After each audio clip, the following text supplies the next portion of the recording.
Good evening, ladies and gentlemen. If you take your seats, we will bring to order the Monday, November 5th, 2018 adjourned meeting of the Malibu Planning Commission.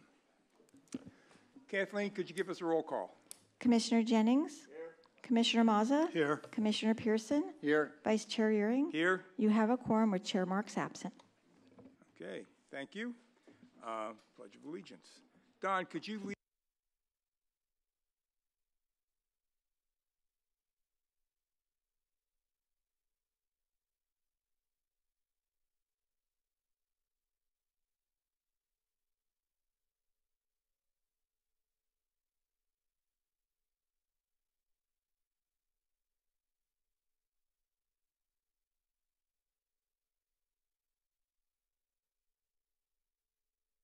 Approval of the agenda.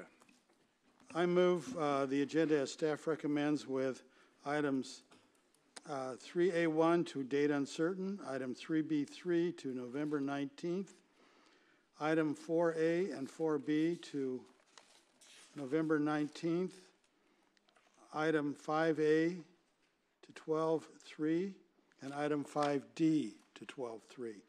So there's quite a few items in there. If you're speaking on those, okay. We're not going to have them. All right. I got a question before we do that. The agenda on item 3B3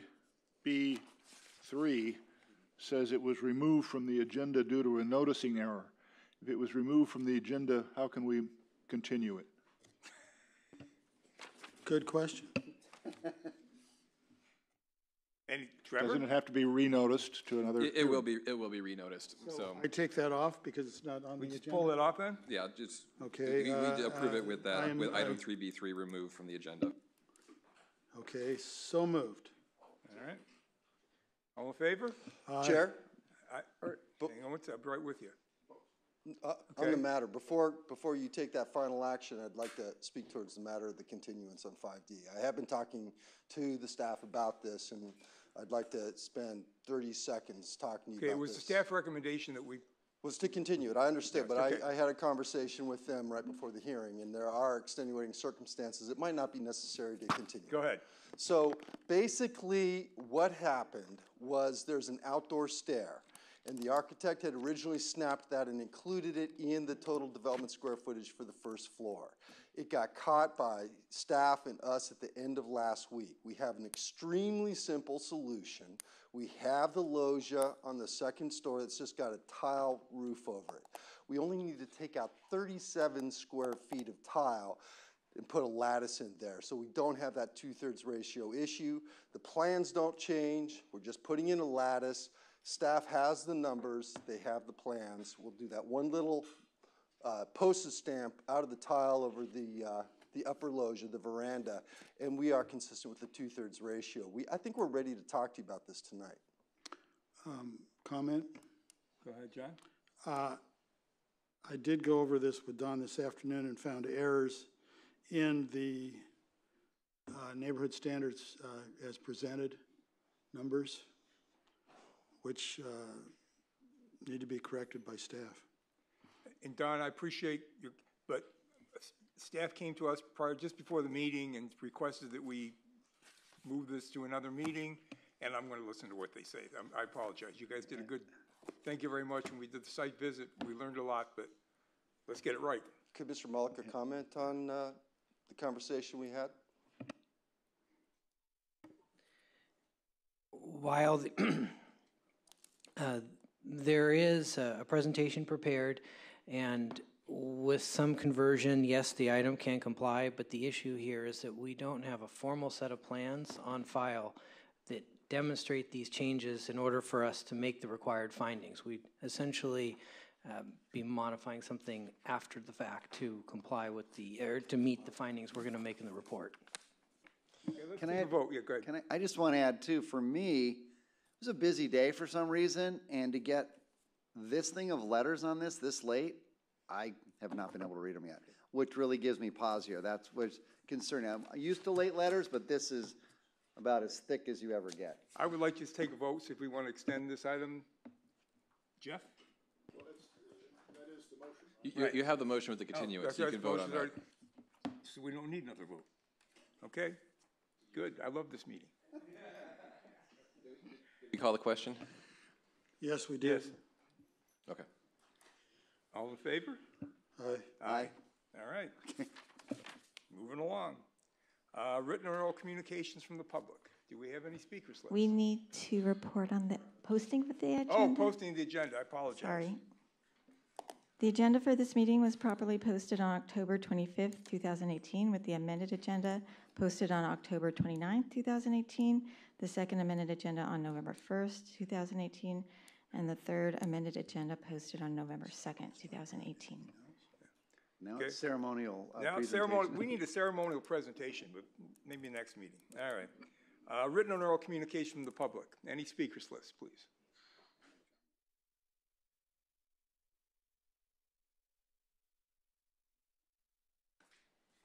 Okay.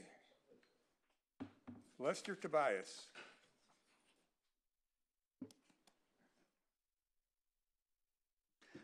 Good evening. I sort of got out of line on this. I actually wanted to talk about 3A1, and obviously that just went away, but it doesn't matter. Nothing could happen tonight. I would like it to not be continued to a date uncertain, because when the staff hands you something like that, that says they're blowing it off.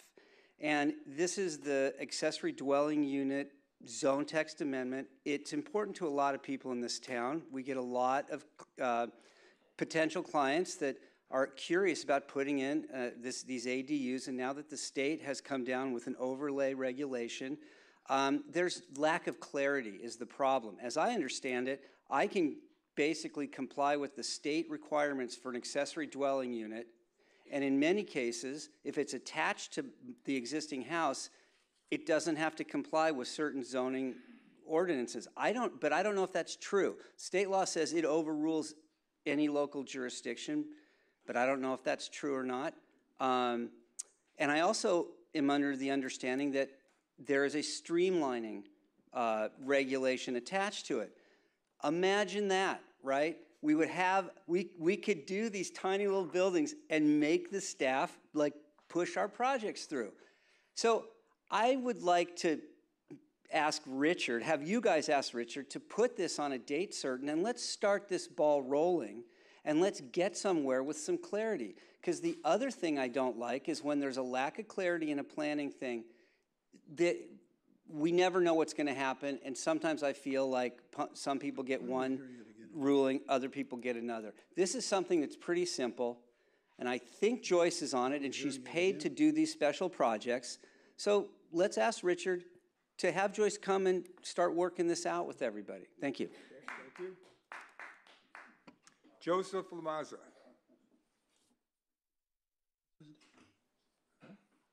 Oh.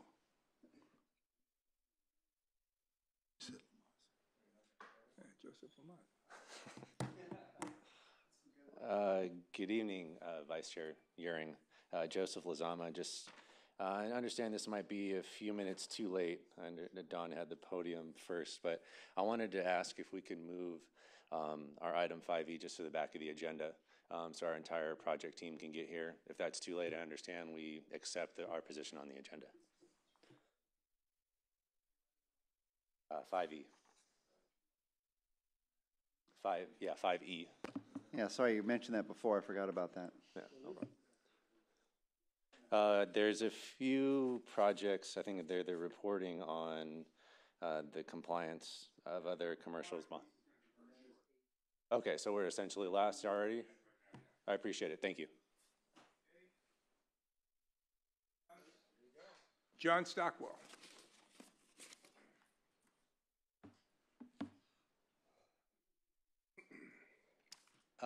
Good evening, commissioners and staff. My name is John Stockwell. I live at 29033 Gray Fox, and I was here tonight with my wife, Helena, to talk about item 5D, but I'll save the gist of my comments for when the item is heard. But I just wanted to point out, and maybe this is what John was talking about, in attachment 4. I had looked through at the the square footage of the habitable area of all the homes on attachment 4, and I thought, oh, okay, this home is the second largest home, or would be the second largest home of the listed homes. But then I looked and I said, what is this 7,200 square foot home at 29011 Gray Fox? And I thought, that's right next to me, and that's a vacant lot. So I don't know how it can be called a 7,200 square foot home built in 1976. So that's just something I would ask Renika and the Planning Commission to explain, and it makes me, question all these numbers because it's a strange thing. You can Google it. It's a vacant lot. What was the address on that one? 29011. It's actually a tennis court. What's that? There's a tennis court, yeah. It's right next to us, and that's 29011. So. Okay, thank you. We'll get staff to look at that. Okay. Is that it? That's it.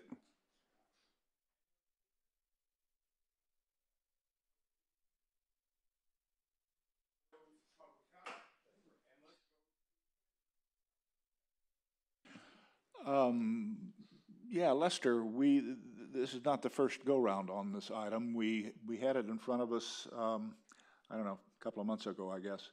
And make a couple of points. It's not simple, as it turns out. Yes, state law does override a lot of local laws, but not the Coastal Act. So there is some interplay there. And we also had a discussion about the streamlining aspect. And of course, the clock doesn't begin to run until your project is complete. So there are a lot of issues to be talked about. I agree with you. I'd like to see it come back whenever we can get it back, but I don't want it to come back before staff is ready to have it, haul their ducks in a row. So I'll leave it to the staff to tell us when they think they can come back. Yeah, Lester, I agree with you. If you look in the original staff report when we got it a couple months ago, there's a letter from the Coastal Commission that gives the reason for not having to follow the state law. They suggest you follow it, which means nothing. And I too would like to have this, Richard, if we could, have this scheduled so it's not like CUP reviews that take 2, 3, 4 years. And the other thing is, I get a couple hundred emails a day, and I got overwhelmed this week with changes in agendas. And I think we ought to, in fact, until 3 o'clock this afternoon, I didn't even know about 2 items. My fault. But I think we ought to have a cutoff time, Tuesday night or something, where we set it in stone so we have time to read it, go out and see the things, talk to people instead of, later. It's just really not fair to the applicant or us. Commissioner Pearson, I understand there's something going on tomorrow. Maybe you could tell us what that is. I would appreciate that. I'm going to take the day off. I don't know. I'm just feeling lazy.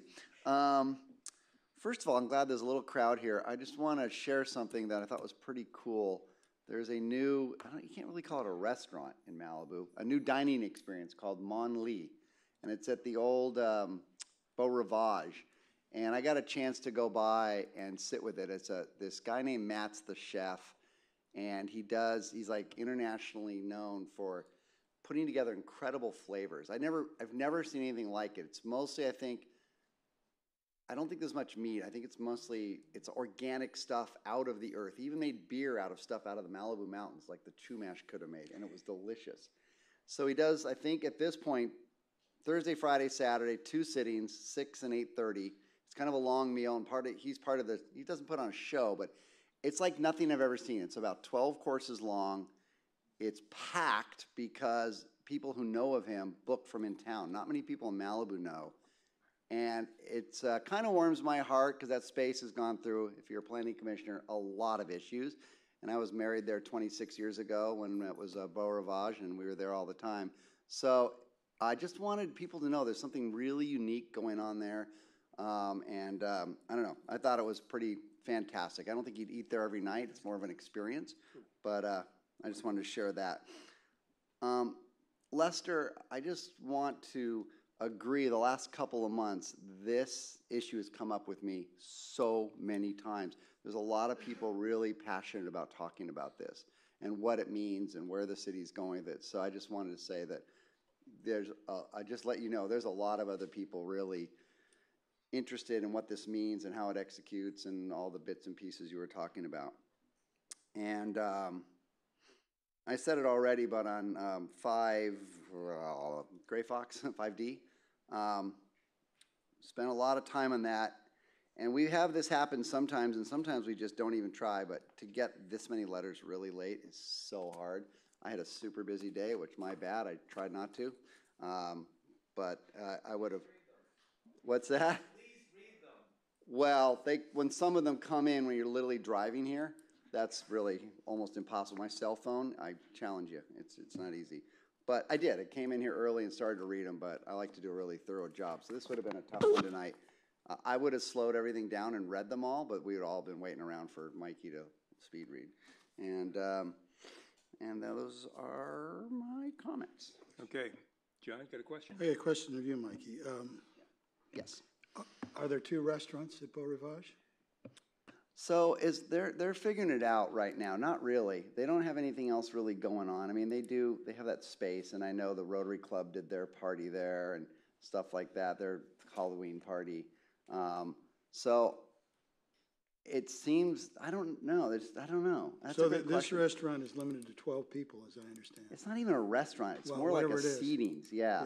It's 12 people. Okay. So there's definitely no traffic impact. And I don't know. It's pretty cool. Well, really interesting. just as the last comment, I want to thank everybody for running for city council.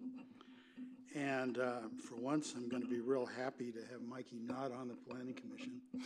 So, even though I've appreciated all the hard work he did over all those years, that's that. And I guess I should wish Don Schmitz well on his candidacy. And off we go. Off we go. All right. I will finish up with Mikey's comment. Get out and vote tomorrow. All right. If you haven't voted, tomorrow's the day to do it. Your vote counts. It's important. So get out there and vote. Joseph, I think you got a unanimous vote from the Planning Commission to have Bonnie sort of reschedule that those houses and see if we can at least get an idea when that's going to come in front of us. We all said yes. Okay. And one last thing, and I got involved with, yes.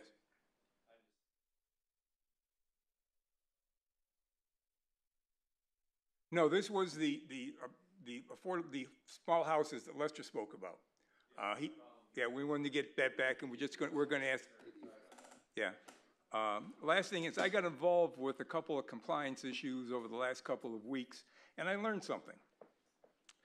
If you've got an issue where somebody is violating a permit and you think they're doing something wrong, you should send your information to one of the planners or to Bonnie Blue, but most importantly, you have to send your information to Doug Clevenger, because if you don't send it to him, it never gets inside the compliance loop, right? So you can send stuff to the planning staff, the planning manager all day long, but unless you give it to Doug, it's not going to get acted upon. So just keep that in the back of your minds as you move forward with that process. Richard, any comments you can enlighten us with? And actually, to add to what you were saying, if it's after hours on the weekends, we do have a code enforcement officer that comes in on the weekends. We have a contract officer, it's our former code enforcement officer, Eric. He is here on the weekends. And then if it's related to a temporary use permit or a special event permit and it's after hours, please do contact the Sheriff's Department. They have a copy of those permits. They'll log the complaint, and then that's something that our code enforcement staff can follow up on. That kind of relates to some of the items you're going to hear about later this evening. Richard, how do we get a hold of Eric? We have the code enforcement hotline on our city's website, and he does check that. That's my understanding. No, sir, that's all we have. Much. Let's Oh, move. I have a question, Trevor. Maybe you could, I actually already asked you, maybe you don't have the answer, but at the next meeting, could you tell us when people disappear and when new people show up on the planning commission? If they get elected? Yes. So until And someone, they don't get elected or whatever? yes, somebody new would need to be appointed to take their place. But you can't serve on both at the same time. All right, let's move to the consent calendar. Anybody, and is anybody from the public going to pull anything, Kathleen? Yep. Anybody, the commissioners want to pull any items? I want to pull 3B4 and 3B7. Okay. Can I get approval of the consent calendar with the exception of 3B4 and 3B7? Yes. All in favor? Aye. All right. Opposed? None. Good. All right, John? Now, I don't need a staff report on 3B4. My question really is Trevor, because this got continued, the appeal period happened 3 weeks ago. So is that fair? And is it legal? And can we add an appeal period in case somebody wants to appeal it? Under the code, the appeal period runs independent of the reporting to the planning commission. So the appeal period has run. Anyone that was interested in it was provided an opportunity and notice on this item, I believe, Richard. And so they had an opportunity to file an appeal if they wanted to. They chose not to. The item does not become final until after it makes an appearance before the planning commission. Staff does try to set these to be close in time, the decision is close in time to a planning commission meeting. In this case, because the planning commission meeting was unexpectedly canceled due to the lack of electricity at the building, that's why this one, the appeal period ran before it was reported to the planning commission. Yeah, but it's my understanding that the appeal period runs 2 days after it's presented to the planning commission. And that's why I was wondering, not that anybody's going to appeal this one, but shouldn't it be really the 9th of November? If somebody files an appeal, we'll take a close look, but my understanding is the appeal period has run on this one. Okay. I get approval? I move acceptance of 3B4. All in favor? All right, okay. 3B7. 3B7. You want a staff report? Yes. Could we get a staff report of 3B7 then? Commissioners, we do not have a full staff report prepared, but we do have. I think your mic's off. Sorry about that. We do have some additional documentation that was requested prior to the meeting that I'll provide Kathleen to pass out. What is the documentation?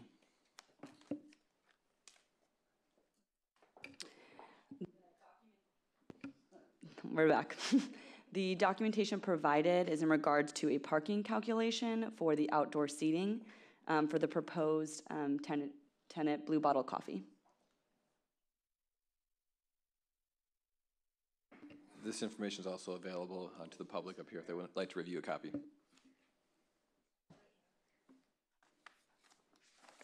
We're all going to speed read this one?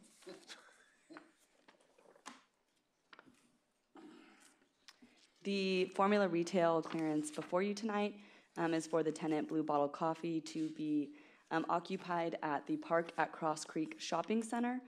This is for a 645 square foot coffee area that will be, that has already been approved by Bonnie. Okay, well, I'm the one that asked the question as a matter of disclosure. And of course, this is one I figured out this afternoon at 3 o'clock that I had to review. And my real question is, this is a formula retail determination. If this business is a formula retail. In the staff report, they presented an area larger than the building. And it's an extra, I think it's, 600 square feet or something? 525 square feet. That is not,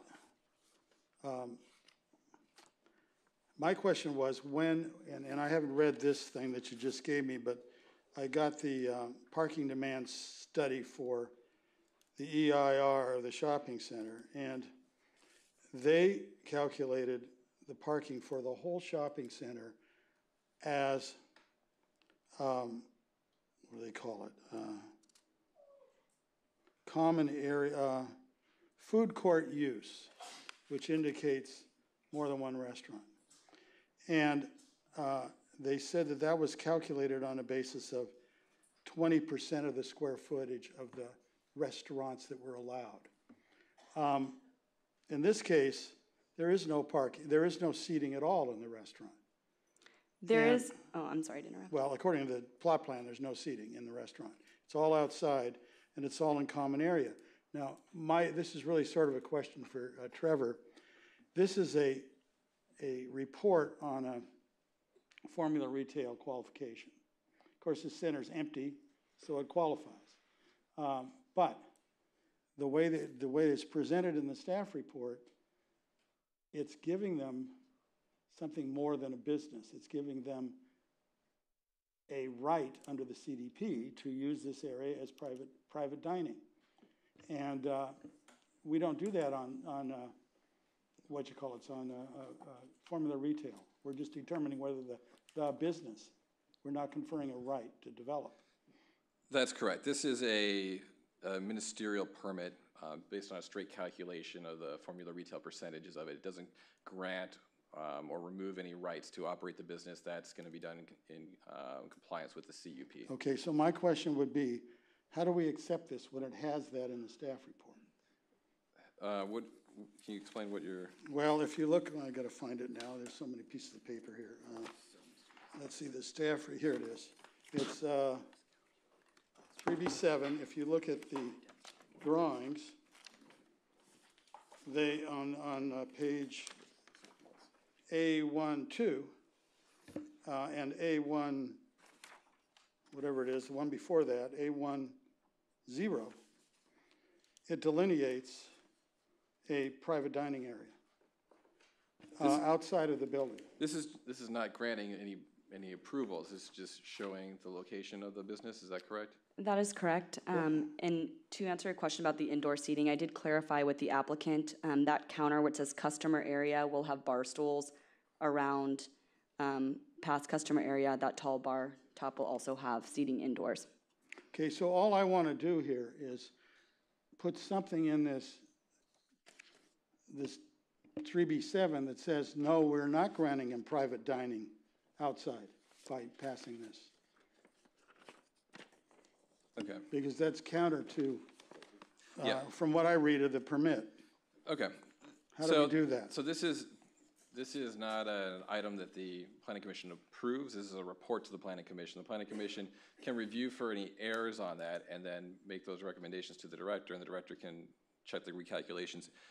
In this case... well, this is not really an error, it's a overstep. If there is something in the permit that could be interpreted to be granting that, that'll be raised to Bonnie. She can evaluate whether there needs to be a correction to the permit itself. But for these purposes of this hearing is for you to raise any potential errors in how the calculation was made, and if this does not qualify for the formula retail clearance, what grounds that would be so they could be raised. Okay, so my question is, though, do we find out if she fixed it or not? Yeah, Bonnie will make we would suggest Bonnie would make a report at the following meeting about the issue. And to clarify, your concern is that the clearance that's issued could somehow be interpreted to be granting a right to service area? Right. Is that right? Okay. So I think we can just clarify that this is just approving a clearance to recognize that the formula retail clearance is appropriate in this situation. Thank you. Anything else we have to do, or is that? No, it's just a report. So if there was an error in how the math was done or in terms of how the businesses were evaluated, you could raise it for Bonnie to check for an error. If there was an error and we pointed it out, or we didn't point it out, either way, there appears to be no appeal. Is that correct? No, this is a ministerial permit. So, but on a lot of ministerial permits, there's some kind of board in the city to I don't believe there's any appeal process attached to this, to answer your question. If there was an error, there's an opportunity for Bonnie to correct that error in this situation before it becomes final. If it was not corrected or was found out later, a permit issued in error is ineffective. In addition, a writ of mandate could be brought about the issue. Okay. Okay. All right, so John, we're So all we're done okay. with that. Yeah, I move acceptance of receive and file. Yep.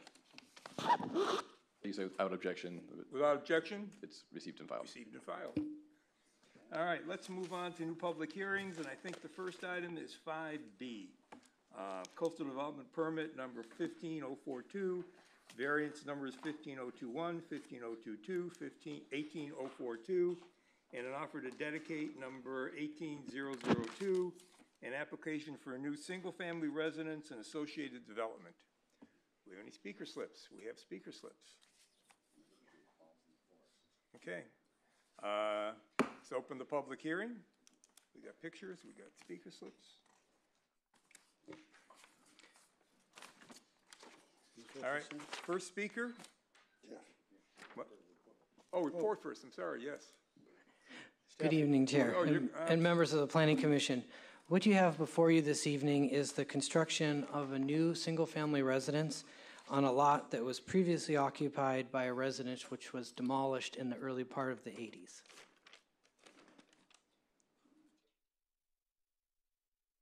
I may be too far from our machine to control it.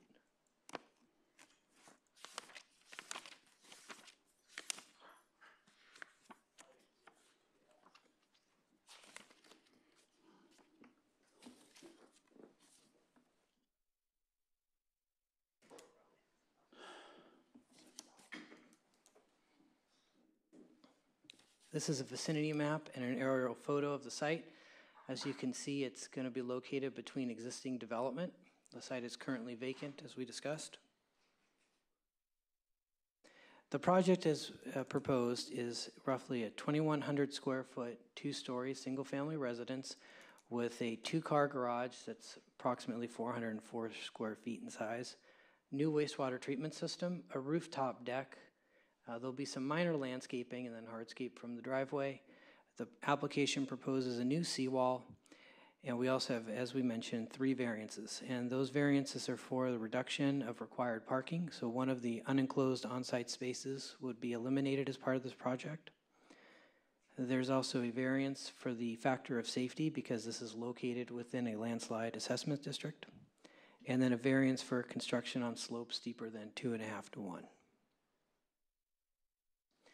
This is a proposed floor plan for the lowest floor of the structure. Because this is a beachfront property, in the case of this home, the recommended finished floor height was lower than the elevation of PCH, so there is a step designed to this home.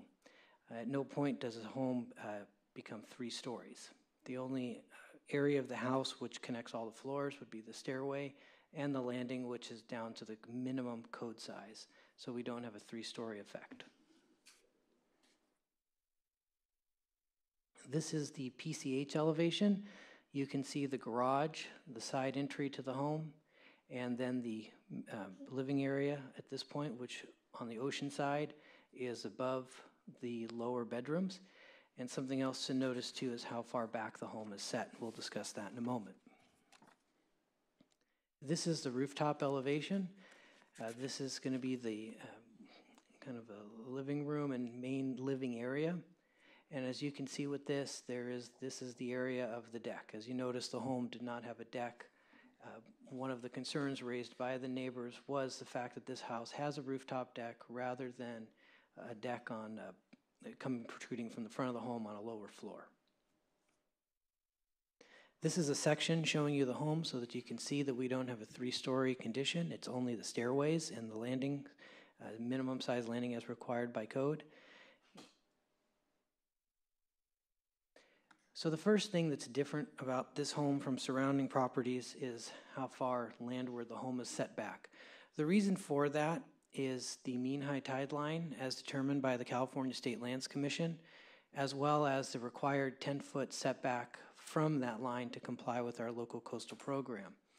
The houses on this stretch of beach, because of their age, they actually extend with their decks and habitable area into the state lands. So if any of these homes were to be rebuilt, they would not be rebuilt in the same location because they would be, one, in state lands, and two, they would violate the required setback from the mean high tide line. So because of that, what the applicant did is in their design, they pushed the building as far as they could seaward, which is what you see there in that line, that there is no discussion with that with the state lands and the coastal commission. And then to gain some sort of deck, they put the deck on the roof, and that's the reason for that design. As you can see, the yellow line on the bottom part of your screen is the string line for the building, and the red line you see there is the deck string line.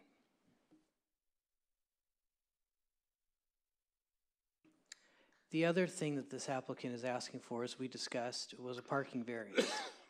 And the reason for that is to reduce one of the needs for one of the unenclosed parking spaces. The red line indicates roughly the general front property line of all the neighboring properties. And then below that you see a picture of the neighboring properties and some of the garages that folks have.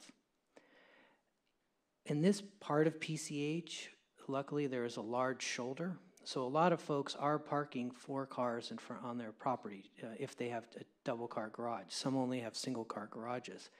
Now, in practicality, when this home is built, it will park 4 cars. However, what you notice there in that picture, about halfway between the street and the homes, is a telephone pole. Telephone poles are generally not placed on private property. They're generally on the edge of an easement. So it's an educated guess would be to say that the front property line, without the benefit of a survey, would be about in the vicinity of that garbage can. So once again, if these homes were to be built, because the lots are about roughly all the same size, 30 to 40 feet, and you can't park a car in the view corridor, these homes too would only be able to park 3 cars on site. 1 parallel to the garage door and 2 in the garage, should they have a double car garage. So the basis for staff's recommendation is that in general, in that area, it's very common to see only 3 parking spaces on site, and that 4th being just the benefit of a generous shoulder. In this exhibit here, I had the applicant draw what would happen if they had to provide 4 cars on site. And so what you see is the first space parallel to the highway would be your unenclosed parallel parking. And once again, we can't do 2 spaces because 2 spaces by code would essentially have to be 10 feet wide each space, so 10 feet between the front of the home and PCH, and then 18 feet, but we'll say running east and west. That requires 36 feet. You'd be parking in the view corridors. As I explained, that's prohibited under the local coastal program. So at the end of the result, what you have here is roughly 637 square feet of livable area once you apply the mean high tide setback of 10 feet to fit 4 cars on space. 600 and some odd square feet puts you below the code minimum for a single family residence, which is 800 square feet. Richard? That's just 1 floor though, right? That is with the single floor. Okay. And the reason why I pointed that out as a single floor is also because one of the concerns raised was why does this home, why are they proposing it to be a 2-story home? Because the surrounding residences are all single story, not split level or anything of that nature.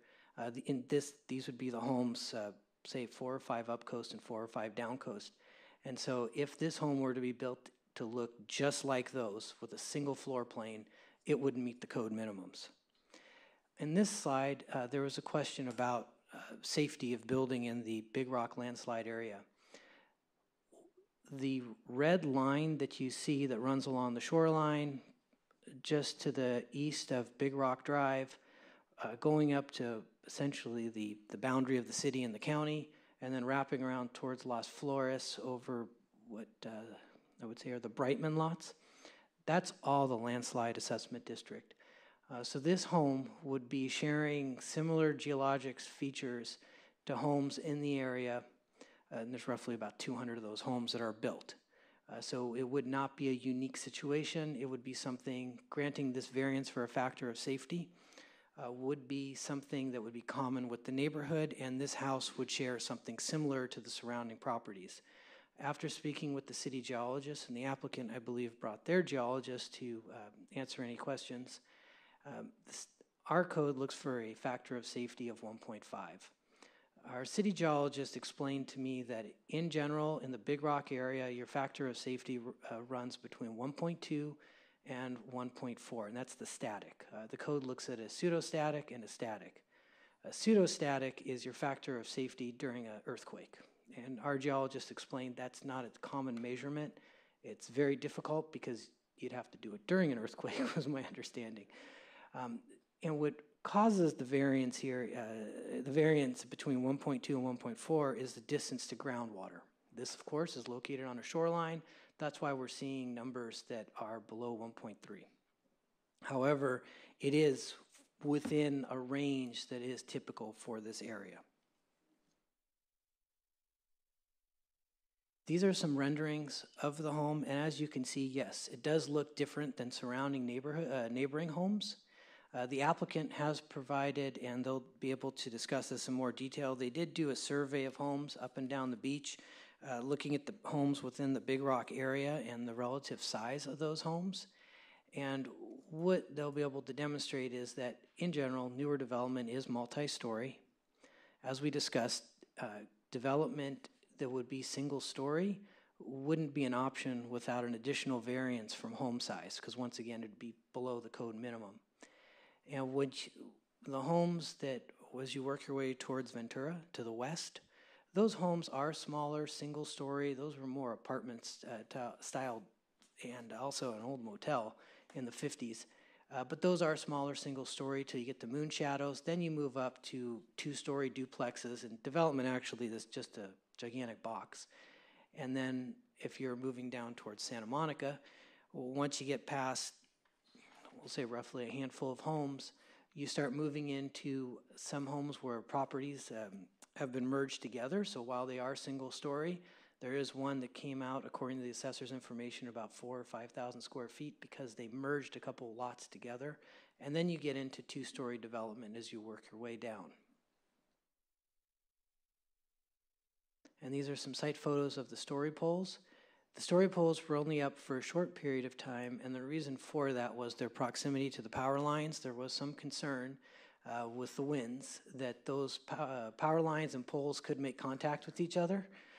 So that's why we put them up, photographed them, took them down, and then asked the applicant to provide us with renderings due to the safety concerns. And we were not able to story pole the ocean side of the home because the height of those poles would have required guide wires touching neighboring properties as well as being out into the tidal zone. Staff did receive, when this project was originally noticed, correspondence from the California Coastal Commission. The Coastal Commission did raise a number of concerns, but their primary concern was a request for a lateral beach access easement behind the home. That access easement has it will be granted if the project is approved. It's been incorporated into the resolution. There is an offer to dedicate number, as you'll notice with the project, and a condition requiring that the applicant work with the Coastal Commission to record that should this be approved. Since that has been done and the new staff report circulated to the California Coastal Commission, no further comments have been received from the staff. And as I mentioned from our previous discussion, that's what they were looking for. The other correspondence that staff received was from a previous applicant who was just curious to follow the process on this. He used to represent the property owner. And the last piece of correspondence, which you have a couple letters from, are the neighbors to the project who have concerns with how this home looks different basically than their home. And some of the things that this has, such as a seawall and the location of the wastewater treatment system.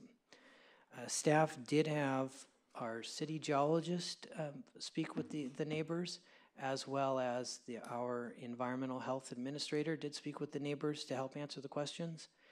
Those neighbors are here this evening as well, and if you have any questions, staff will be glad to answer them, as well as the project team. Thank you. Okay, thank you, Richard. Any disclosures? None. I did drive by and look at it.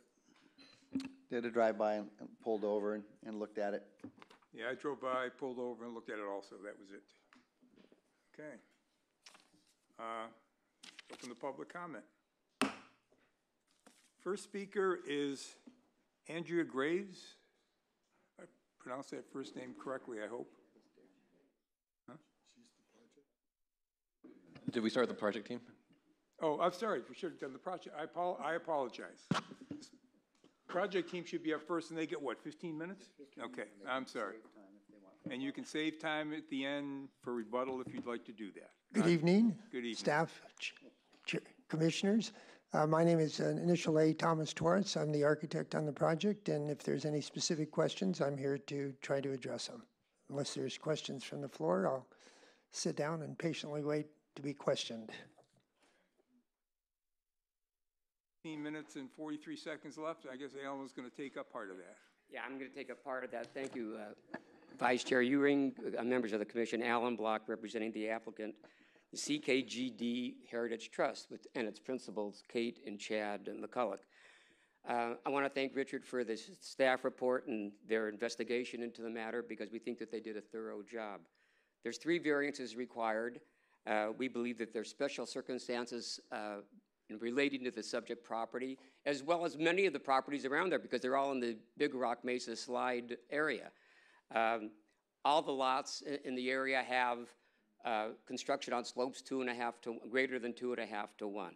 The only real variance that we're asking with regard to this property is for the 1 uncovered parking on site rather than 2 because of the width of the lot. The lot's only 33 feet wide. We can't get 2 parallel spaces back to back. And as staff pointed out, if we had 4 on-site parking spaces, we'd have a main level, street level of the house of only 637 square feet. As proposed, the house is only 2,100 square feet. Now, we have done a study with regards to all the houses built in the Big Rock Mesa landslide area. And we're actually located approximately in the middle. We have about 2,200 linear feet to the west, 2,200 linear feet to the right. And according to Zillow, there's 67 residential lots within that area, and the average square footage of each residential lot comes out to about a home of 2,019 square feet. So what we're proposing is substantially the same. Again, I think that everything that's proposed herein meets state and local law. We're consistent with the Malibu Municipal Code. We're consistent with the Malibu Local Coastal Program. I think what I will do is I'd like to introduce my client, one of the owners of the property, Kate McCulloch, to speak to you for a minute. And then we'd like to save the balance of our time for rebuttal to hear what the neighbors have to say. Thank you.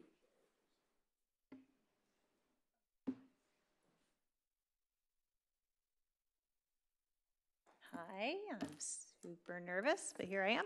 I'm Kate McCulloch. My husband's here, Chad, my kids, Grace, and Dylan. I'm the owner of the property, and we're here today to seek approvals to build our new home in Malibu. We love the beach, but we're also interested in becoming part of Malibu. The community, the schools, the church, shopping, the grocery stores. We want to live in this house. This was why we want to build this house. Before we purchased the property, we did our due diligence. We looked at all the listings on Big Rock. We began to research the area, became familiar with the BRML, the landslide. We knew we had to sign a slide waiver. We were okay with that. We understood why we needed to seek variances, and the design included a substantial foundation that would be safe for our family, the neighbors and the neighboring properties, and that it would meet the conditions of the BR, and we would meet those conditions. And we talked to the city and built a team of high-level quality professionals, including the architect, the engineer who is here, and the geologist. Both of them are here to support the project and answer questions. And also looked at those homes and saw that the house we're looking to do, the 2,100 square foot, was in line with the other homes. We weren't asking for a mansion or anything out of the ordinary. So no red flags there for us. And we just felt like Once our plans, we saw the staff report, and we just felt like everything was kind of moving forward. We received one letter from the adjacent neighbor, and we took a close look at that. And even though the neighbor's concerns we felt were nullified, we dug even deeper into our diligence, reached out to the neighbor on the other side personally, and did not receive any complaints about the project there.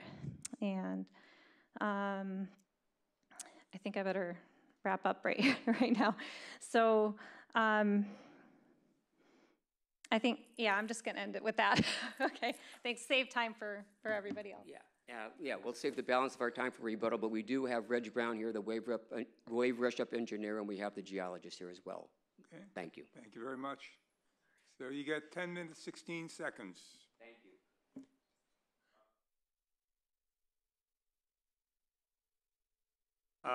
Okay, Ada? I'll keep trying. I'll get it sooner or later.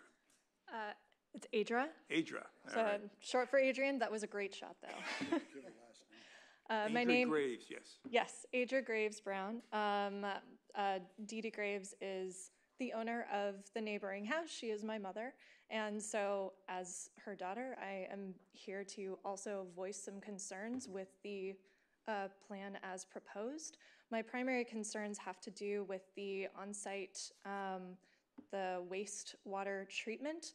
I just had concerns about how that worked relative to the others that are in place, and what that means for the water that is ultimately let back out into the ocean. And secondly, surrounding the height, and what the rooftop deck means for the sightlines, for any of the shadows cast by the height of the house. It is significantly different from the neighbors up and down the coastline. You folks drove there yourselves and were able to see what the character of houses is just about there. And so I just wanted to note both of those. Okay.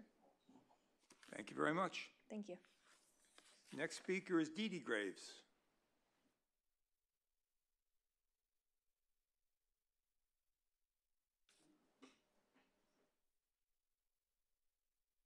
Good evening. I'm Dee Dee Graves, and I live in the house next door to the vacant lot. The home has been in my family for almost 50 years. In the 1950s, 6 houses, all the approximate same size of about 1,200 square feet, were built in that area. And where one had a deck, the other had a wall, so there was complete privacy on the way that they were built. Due to the Big Rock Mesa slide in the 70s, 2 of the middle houses were pushed out towards the ocean because of the slide. The house that sat on the 20222 Pacific Coast Highway continued to move, and in 1985 it was demolished. The other house, there are pictures that we sent, is significantly leaning. So that section we have real concerns about it. The lot's been vacant for almost 30 years, and there's a reason for that, because it's a dangerous slope. We're concerned about the digging and the drilling and how that's going to affect the pilings of our house. The geological report done 3 years ago concluded that they cannot demonstrate that the building site can achieve the static and seismic factors of safety required for new construction. A variance should not be granted to ignore the city's current geological requirements related to the slope stability, because in granting that variance, it'll be detrimental and injurious to the properties on both sides. It causes the potential to create adverse impacts on site stability and therefore on our property. In the documents I've read, it cannot be demonstrated that the building can be safe and achieve that static and seismic factors of stability required. After reviewing the plans, I understand the variance for parking.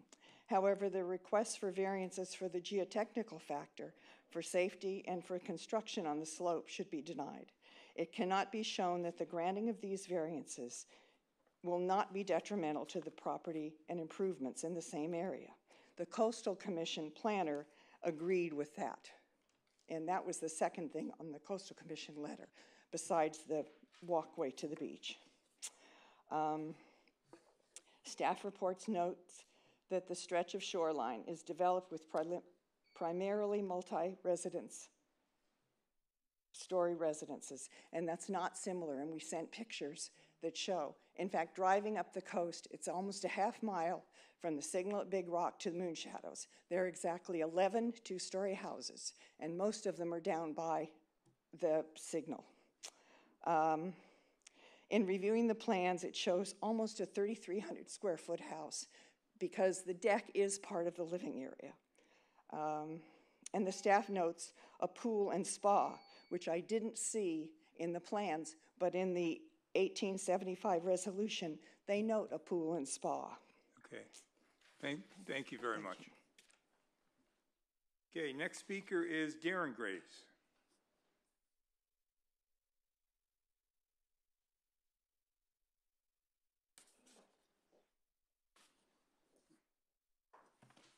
Good evening, and thank you for hearing us. I am the son of Dee Dee Graves. I also practice architecture, have done so for the last 11 years of my life.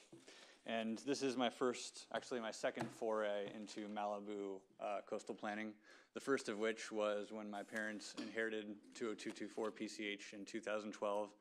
I helped them rehabilitate that house, and we added approximately 100 to 150 square feet, which was not noticed by any of the surrounding properties because it was indoor to our house. We essentially just pulled out the front door by 3 feet.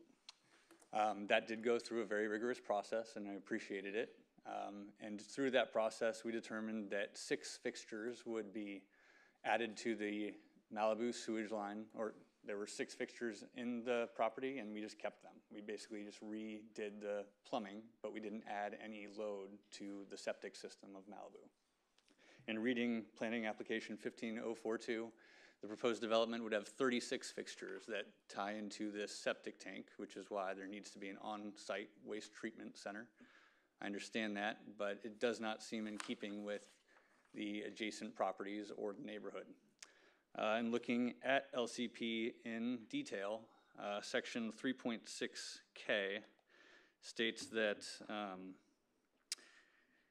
any lot which is smaller than 5,000 square feet should have a total development square footage of single-story residence, which would be allowed on that property, which would be 1,800 feet or 1,800 square feet. And in the first paragraph of this report, your planner states that the total development square footage of the proposed development would be, what is this, 2,536 feet, which is 700 feet greater than it should be per section 3.6K of the LCP. Additionally, per section 3.6L of the LCP, the evident height limit of this neighborhood would be any parcel within 500 feet of the subject parcel. And I would argue that that should be 500 lineal feet in either direction, up and down Pacific Coast Highway, considering nobody driving on PCH can see the houses that are atop the Big Rock Bluff. That mesa or bluff is about 80 to 100 feet above PCH, meaning nobody driving east or west on PCH sees those houses. So the closest house, which is 2 stories or 20 feet above finished grade, seems to be about 510 feet east of the subject parcel, meaning it is outside of the neighborhood as defined by section 3.6L of your LCP. And then finally, I have some questions about the foundation plan and its location of protection walls within the side yard setback. Looking at section 4.2A from AT Taurus, I know I'm beyond the time limit, looks like there would be shoring walls erected within 28 inches of the existing piles of my parents' property and 10 inches west of the piles of 20218 PCH. And these are the piles which are leaning very dangerously towards the ocean. Okay, thank you very much. Okay. Thank you. Thank you. Next speaker is Norm Haney.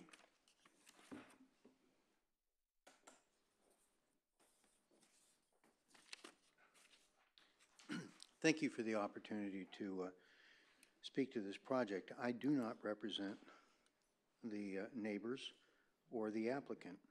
However, there were some things that I wanted to clarify. Mr. Malika referenced the mean high tide line is implied that everything seaward of the mean high tide line was state tidelands. That is not correct. Notwithstanding that, the Coastal Commission's position is that you take the most landward mean high tide line ever surveyed, and your project has to be an additional 10 feet landward of that line. That's correct. The house is consistent with that. But who owns the property where seaward of the most landward mean high tide line has not yet been determined? There is not a formula for determining where the ordinary high water mark is, which is the determination of what the state owns versus what is private property, upland private property. With regard to the wastewater, there was a question about it. Advanced wastewater treatment is basically a tertiary treatment process where the process goes through a standard septic system where you have anaerobic bacteria, and then it goes through a digester process where you have aerobic bacteria, and then a very stringent filtration process. The water comes out with no solids in it, and then it goes through full disinfection. And that's the only way that you can build a leach field, build a system where you only have one leach field, not a future. And that will allow you to put the seawall as far landward as possible. So the water is extremely clean, and in terms of what goes into the ocean, I can almost guarantee you it's probably 100 times cleaner than the effluent that goes to the ocean where you don't have a advanced wastewater treatment system. And in terms of visual impact, you know, the issue is whether or not you can see the ocean. And you can't see the ocean as you drive down PCH with all these homes in front of you. I mean, the homes rise up higher than the car, so you can't possibly see the ocean. I believe the project is consistent with the development standards in the city of Malibu. With regard to geology, they have a geologist here, but the geologist is going to tell you that they can't do anything on their property from a geologic point of view that would threaten the stability of the adjacent properties. That is a law, and they'll be very careful about doing it. Thank you for the time. Okay, any other speakers? Anybody would like to speak? Okay, Alan, you've got.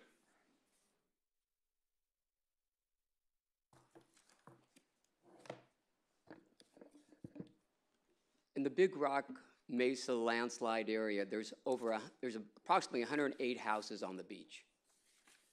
They all have substantially identical geology as this lot. They've all been there for a long time. Most of the houses there are coming to their, you know, under the Coastal Commission, they usually say that the lifespan of the economic lifespan of a residence is 75 years. The houses in this immediate area are coming to the end of their really economic lifespan. This is probably the first house that's going to come before you of many in the next few years, because these other homes are going to have to be replaced. But the area, the Big Rock Mesa landslide area, is not the 500 feet. It's approximately 2,200 linear feet on both sides of this property. I think, with all due respect to the Graves, I think they're shooting themselves in the foot. Because if their house should be destroyed by natural disaster or fire or otherwise, or even if they wanted to remodel, do a major remodel that required the removal of more than 50% of the exterior walls, or repair their pilings and caissons, they wouldn't be able to rebuild the house that they have now. They'd have to set back an additional 19 to 20 feet, just like the applicant is doing in this case. We're providing more parking than almost anybody in this entire area. We have 3 on-site parking spaces. Most of the property owners in this area have 1. They don't even have a 2-car garage. And with regards to the slopes on more 2.5 to 1, everybody is built in this area on slopes of more than 2.5 to 1. Now, regarding the geology factor of safety of 1.5, none of these houses, the other 108 houses on the beach, can't meet it. But they're there. And the consulting geologist has said with the mitigation measures recommended herein, with the design proposed, with the manual that's required, that there's not going to be any problem of safety with regards to the subject property or the adjacent properties or the people that own those properties. What we're talking about is an area that had a house previously existing that was voluntarily removed. They either had to bring the house up to code or remove it. They chose to remove it. Now, obviously, nobody's asking to replace that house under old codes. We know that we want to, if we want to replace that house, we have to do so pursuant to the current codes. And we've complied with the current codes. We're consistent with state and local laws. We're consistent with the LCP. We're consistent with the municipal code. We're looking at an area that hasn't had any new development here for over 60 years. The granting of this variance will not be a special privilege to the applicant. It'll merely be allowing them to use their property like everybody else on this stretch of beach has done. Not only on this stretch of beach, on everybody else in the city of Malibu. I mean, this property cannot be developed with either an 800 square foot apartment or an 8,000 square foot house without the approval of the geology variance and the variance to allow construction on slopes greater than 2.5 to 1. And I believe that the denial of those variances would be an abuse of discretion. Now let's talk about the height. Like I said, I think the neighbors are shooting themselves in the foot. And I think that every owner on this stretch of beach would agree with me, because to limit, because they can't rebuild what they have. The applicant's home has been designed to meet all the requirements of law. In this area on the beach, you can build a 2-story house pursuant to the LCP or the municipal code, 24-foot roof if it's flat, 28 if it's sloped. We have a 28-foot high roof. We're square footage similar to the 67 closest adjacent residential properties. We're sitting back 19 to 20 feet from the adjacent properties. The applicant has relied on the existing law. The applicant bought this property, did their due diligence, discussed the project with the planners. They did everything that's been required of them. Now, if somebody wants to say you can only build a 1-story house there, then I suggest they come before this commission and ask the commission to consider recommending to the city council that they amend the LCP to provide for whatever they want, lower heights. But that's not what the LCP says. The LCP says you can build a height to 28 feet with a slope roof on the beach. Now let's talk about the findings that are required for a coastal permit. It says that you have to be consistent with the municipal code and the LCP. We are. They say you have to conform to the public access policies. We are. We're offering to dedicate the lateral access. You have to provide the least sensitive, environmentally sensitive alternative. We have done so. It's a single-family house, and it's only 2,100 square feet. And we're not in the ESHA or adjacent to the ESHA. And regarding variance findings, there are special circumstances relating to this property. We're not going to be a detriment to public interest, safety, health, or welfare. We're not asking for a special privilege. And we're not asking for something contrary to the Coastal Act or the LCP. We're not in an ESHA. We're not asking for a deviation of any string-line policies. We're set back 19 to 20 feet from the existing string line. And with regard to the rooftop deck is going to be, in essence, back 19 or 20 feet in a tunnel looking over the adjacent roofs towards the ocean. It's not going to be infringing on anybody's privacy. The site is physically suitable for the proposed development, and we comply with all applicable laws. I mean, I ask for what is reasonable. I ask, you can't deny a project based on speculation. And that's what the neighbors are saying. They're saying, oh, there may be geology problems. Well, we have our geologist here who says there isn't. He's here to answer any questions. The city geologist has opinionated and provided a report that says that we're going to be safe. I mean, there's an issue about the septic system. This septic system is going to be the cleanest septic system in any house on the beach, because it's going to be a tertiary system that's new. And obviously, we're not going to adversely affect any existing properties on the beach, because the law will not provide us to do so. Now, I have Reg Brown here, the wave rush-up engineer. I have Mark Trebold here from Subsurface Geology. We're here to answer any questions. If you have any concerns, please ask us questions or ask your city attorney, because we're consistent with the law and we should be approved. Thank you. Okay, Alan, thank you very much. Would anybody else like to speak before we close the public comment? No? Public comment is closed. Back up to Chair Euring, I'd just like to point out that there is an error in the staff report under the proposed project in finding A3. We mentioned a rooftop pool and spa.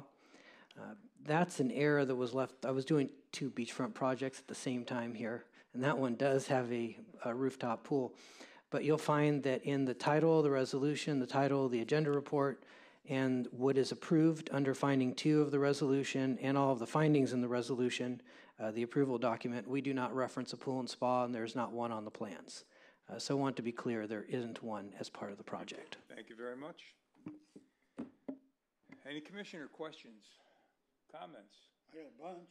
Anybody want to go first? Jeff? Okay. Richard, the neighborhood standards section of the LCP talks about neighborhoods and talks about physical barriers like highways between neighborhoods, talks about the same type of use, beachfront versus non-beachfront, and it does not equate the two. So am I wrong in thinking that you should not include bluff top, acre type houses in the neighborhood as a comparison? There isn't a neighborhood standards application before us. I'm confused. No, but they're talking about what the neighborhood is. There's a neighborhood definition in our codes. I was only referencing houses on the beach, not houses on the mesa and bluff. Well, okay, I'm talking about 500 feet from the house on the highway. And we don't have any data in front of us that tells us how big those are. Apparently, from testimony, they're somewhere around 1,200 square feet. But that's all I know. So do we, and so part of, my question is going farther. Part of granting the variance, some of these variances is, you're not granting something that somebody else doesn't have. And I don't see any houses in what I define as a neighborhood, which would be the highway houses, any of them that come close to this size. The applicant in the materials provided by the applicant with today's date, the last 3 pages or 2 pages, they give you a list of addresses, square footage, bedroom count. Is this in our staff report? No. That's attached. It's a piece of correspondence that you received today. Commissioner Massa, I submitted a letter dated November 2nd with 2 exhibits. I believe Mr. Malika is referring to the 2nd exhibit. Do we have those? You should. Hopefully you had it and you read my letter.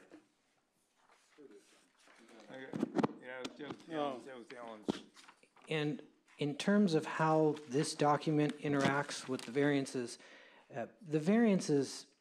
regardless, as we've been discussing, the size of the home, the immediate homes on either side are built on 2-to-1 slopes, steeper because of the characteristics. I'm talking about size. And the size of the home was not subject to a discretionary approval. So if the commission chooses, they could reduce the size of the home. They could ask the applicant for a redesign, but how that would impact the variances, as we discussed, regardless of size, it's not feasible to request 4 cars on site. Regardless of size, it's going to require a factor of safety. And once again, construction on 2-to-1 slope, if it was simply just a 200 square foot shack, it would still have to cross a slope that exceeds the site of development. No, I understand that. My question is, we had a plan presented to us that showed 4 parking spaces. And they said, gee, but that makes the bottom floor only 600 square feet. But there's 2 floors. So when you add the 2 together, is that larger than the adjacent houses? We're sitting here with a situation where, as Alan Block said, in the next 25 years, these are all going to get torn down, okay? But as they are now, this house is substantially different than the other houses. And we're asking for a variance for parking, saying basically, well, they only have to have 3 because they won't have enough square footage, where in fact, their house is probably close to twice the size of any of the other houses. That's my question. What are the other houses? And why should we give them a variance to exceed the size of all other houses in the neighborhood? I understand your question, and yes, the applicant could, and I'll explain this, they could draw or propose a lower second or smaller second floor, but the issues of when staff was contacted by the neighbors, it's not only an issue of the size of the home, but the neighbor has concerns over the height of the home being 2 stories. And so even if we were to have them propose a single or 2-story home that was smaller, we would still be faced with some of the same issues you have before you. Yeah, but I want to be plain. I agree with Alan. The code says you can have 2 stories, okay? No question about it. The LCP says you can have two stories. But for a variance, you can't give a variance for what the neighbors don't have. No, may I just, may I yeah, and that's, in other words, this whole strip of Coast Highway is over the next 25 years going to change. And the question is, do we start off now saying, because it's funky, or whatever you want to call it, and because it's small, and because it's 1 story, we're going to let people not follow the code that exists today as far as parking. And because this was all built 50 years ago. But those houses are different than this house. So you're saying, well, let's change the code essentially to allow larger houses, because we now have a code that says 2 stories. We'll let them be larger, but we won't follow the parking code. And that will be true of maybe 100 houses down there. So aren't we changing the code? We're not changing the code, and if we consider the Big Rock neighborhood to be the homes that, as by the general plan, are defined as the Big Rock neighborhood, which is roughly Moon Shadows area, towards the intersection of Big Rock, under what's considered the Big Rock neighborhood in the city's general plan, according to the tax assessors, that's about a 2,000 square foot home, excluding the garage. Those are not the same type of houses as these. And they're not the same size of lots. Period. So I think what you're saying, we believe they are. Mazza, is that because it's 2 stories, they're not being denied a privilege that the other neighbors are. Is that what you're saying? As far as size, they aren't. In terms of their house, as far as being able I to get know. the parking variance. Yeah, my basic gist is, I don't know what the size is, but I drove down the street and I looked at the pictures, and they're all smaller, all of them. So how do you justify a variance saying, this is a bigger house, so we won't let them park as many, they don't have to park as many cars? And that is not the way variances are given. So that's why I needed to sort of know what that number is. I think it's a decision for the commission here to see whether you can make those findings if the fact that this is a larger house affects the ability to make the finding about the parking, in terms of whether they have the ability to, they're not being denied something since they are making a 2-story house. It would be something that you would. Yeah, and the reason I figure this is important is because there's probably 50 other houses that are going to come along and say the same thing. But our code doesn't allow it. So we're changing it. Now, I just had another question on the story poles. You said you had to take them down because the wires might hit them. Aren't there story poles where the house is going to be? That is correct. However, the home, unlike story poles, it won't have guide wires. They can explain, but the concern was that the story poles... But you're going to have wires slapping against a house, and that's okay? The story poles would flex, whereas a house wouldn't. Excuse me, if I may. A house is a rigid structure. The story poles were yielding in the high winds that we had. Bonnie was concerned that they would touch on the deflection because of the wind, the period of time that we had the story poles up. No, we would not have a situation that the existing wires would be hitting the building. So you're saying the house, right, the house will not get touched by the wires when it's up? No, okay. But the story poles would, I don't get that. Well, story poles will sway. Okay. Anything else? No, I got a ton of stuff. Now,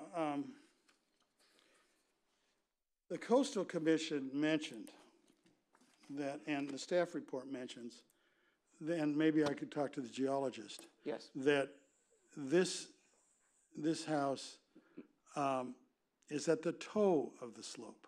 It's not just the slide, it's the toe of the slide, okay? Which, I'm not a geologist, but I would assume it's not cool to be at the toe of a slide versus being half mile up the hill.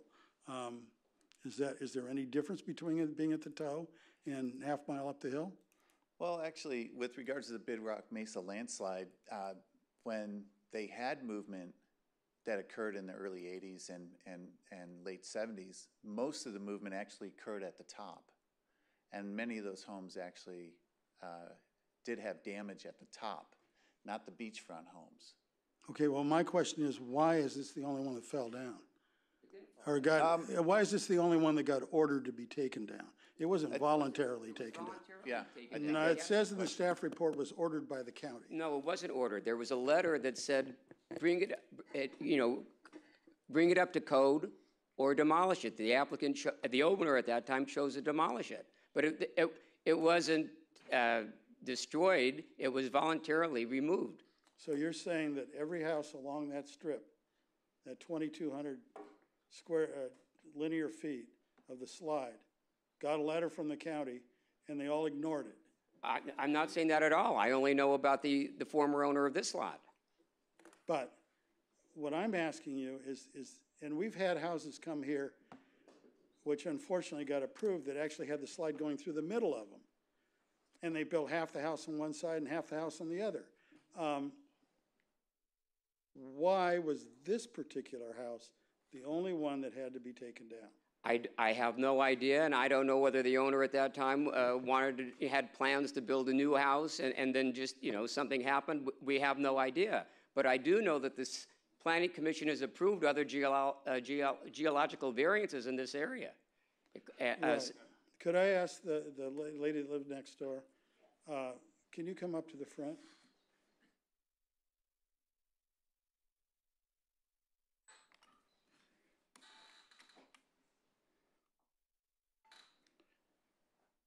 My mother lived in the house at the time, and the neighbor's house was pushing out and into our house, and that's why it had to be demolished. And your house wasn't moving?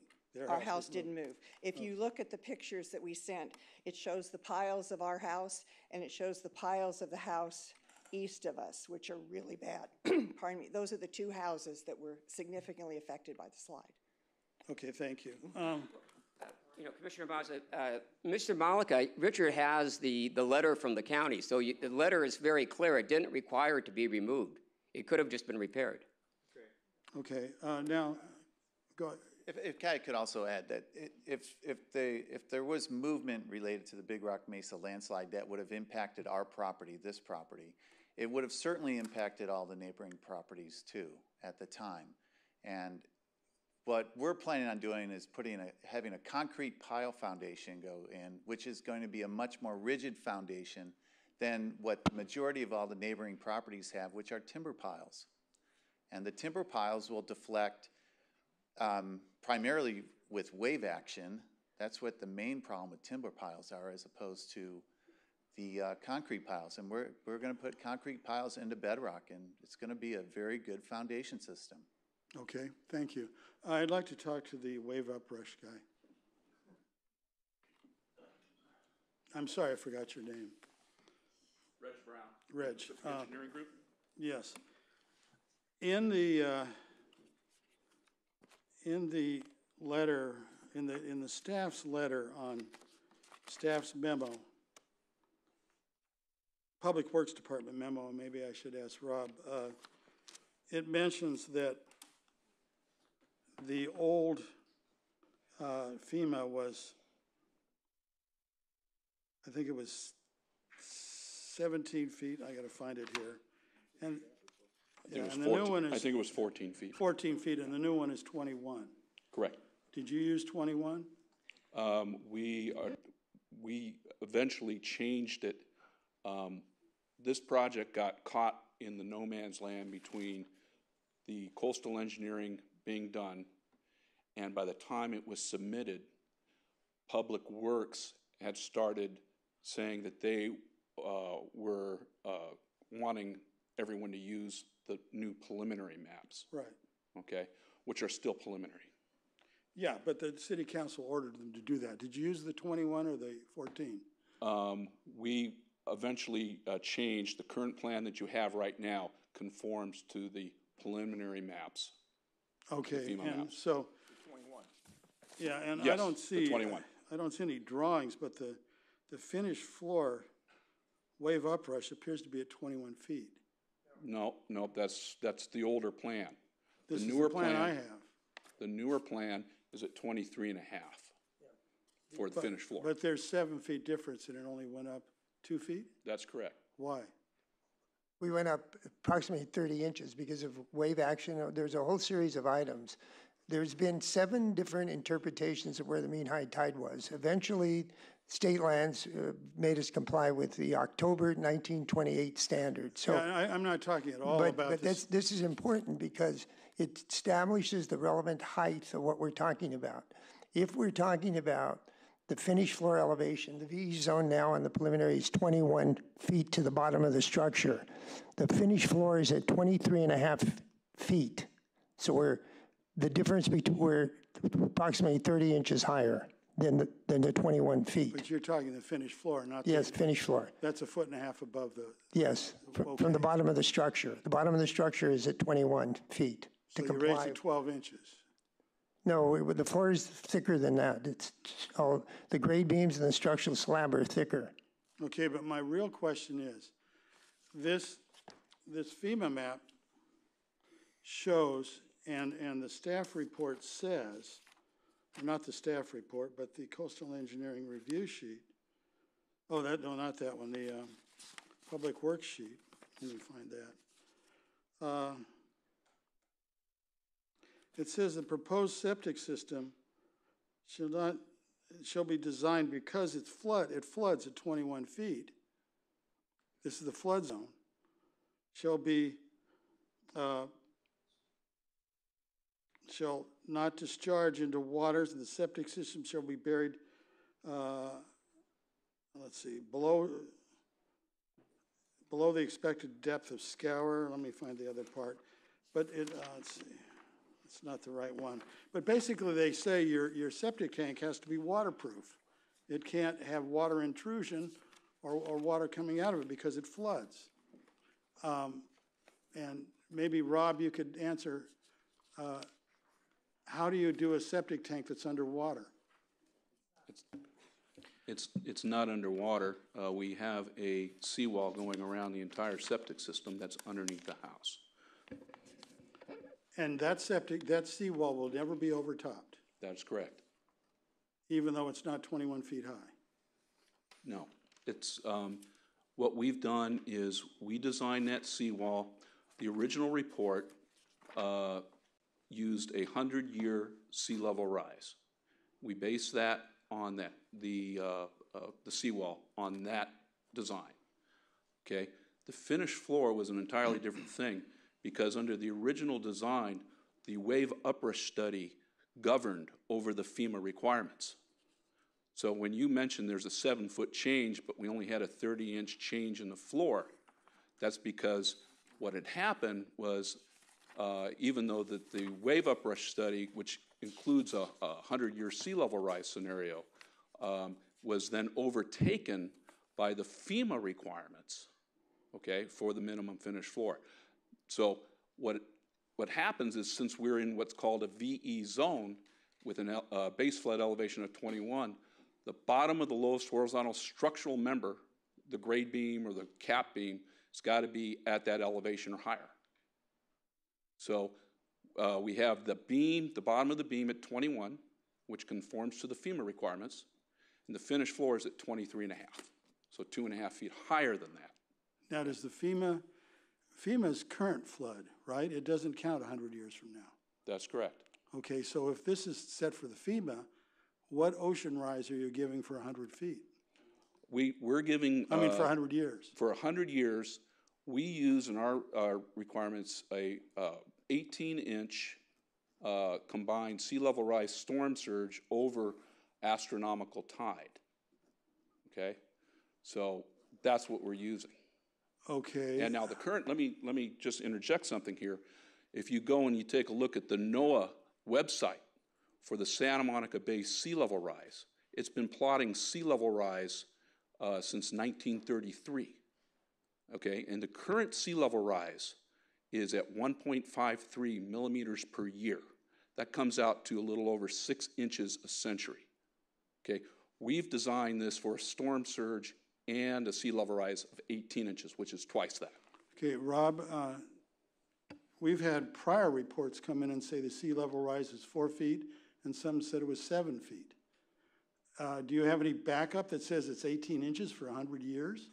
Well, Public Works and FEMA we don't consider or even study or discuss sea level rising. That's all with our coastal engineers.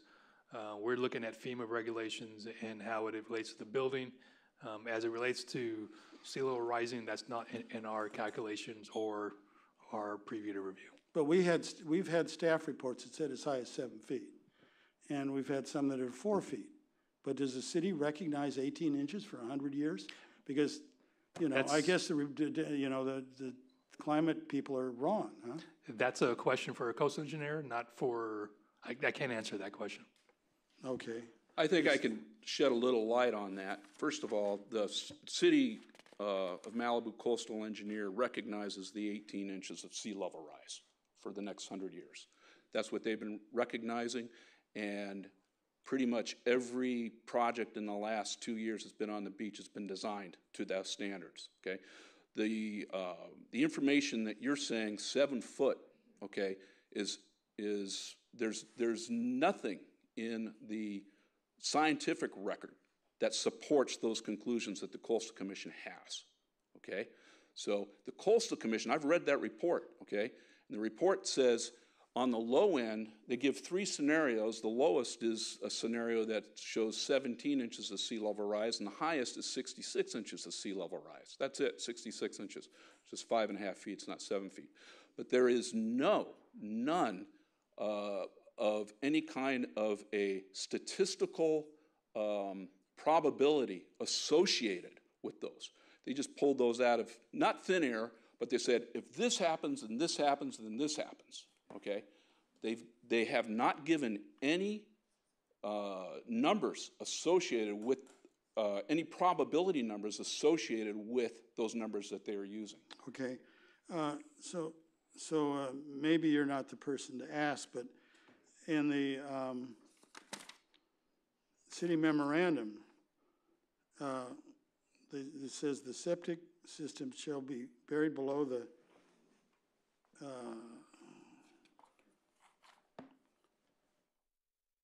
impairment or contamination during flooding. The septic system shall be buried below the expected depth of erosion and scour. The tank shall be anchored to prevent the buoyancy failure, which means it floats away into the ocean. Mm-hmm. Septic system tanks may not be structurally attached to a foundation. All septic lines shall be protected from water and debris damage and water intrusion. Okay, so they're talking about a septic tank that's underwater. Is that wrong, Rob? Chair Mazza, that condition is put in there to make sure that when the plans come back for our review, we want to make sure that septic system is being protected. And as the applicant has mentioned, they are putting a seawall in front of the septic system to make sure that that's being protected. So that seawall will be built to make sure that it's meeting this requirement. Well, my real question is, number one, that is not in our resolution. There's no requirement to do any of that in our resolution, which I thought was strange, even though the city asked for it. The second thing is, we're talking about a 21-foot FEMA zone, okay, where it's flooded. And this septic tank is way below 21 feet. So how can that be if it's not going to be? I mean, they're talking about the highway. It goes across the highway. So they are going to have to design a seawall to make sure that that meets that requirement. I mean, that's what they're going to have to do.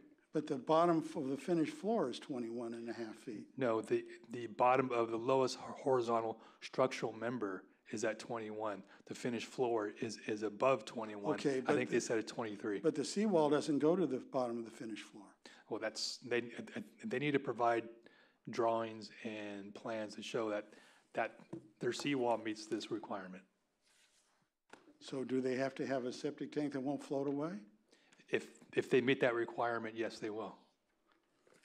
Okay. Yeah, let's give Jeff some time. Get any comments?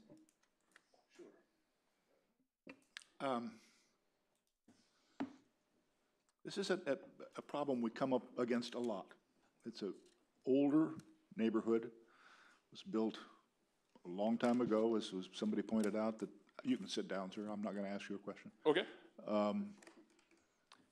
The houses are probably, they were built in a different time.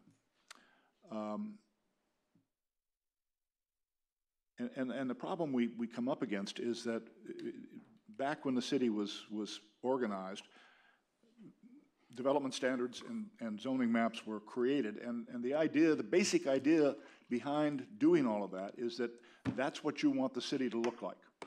These are the standards that you want to have used to in the future to build this.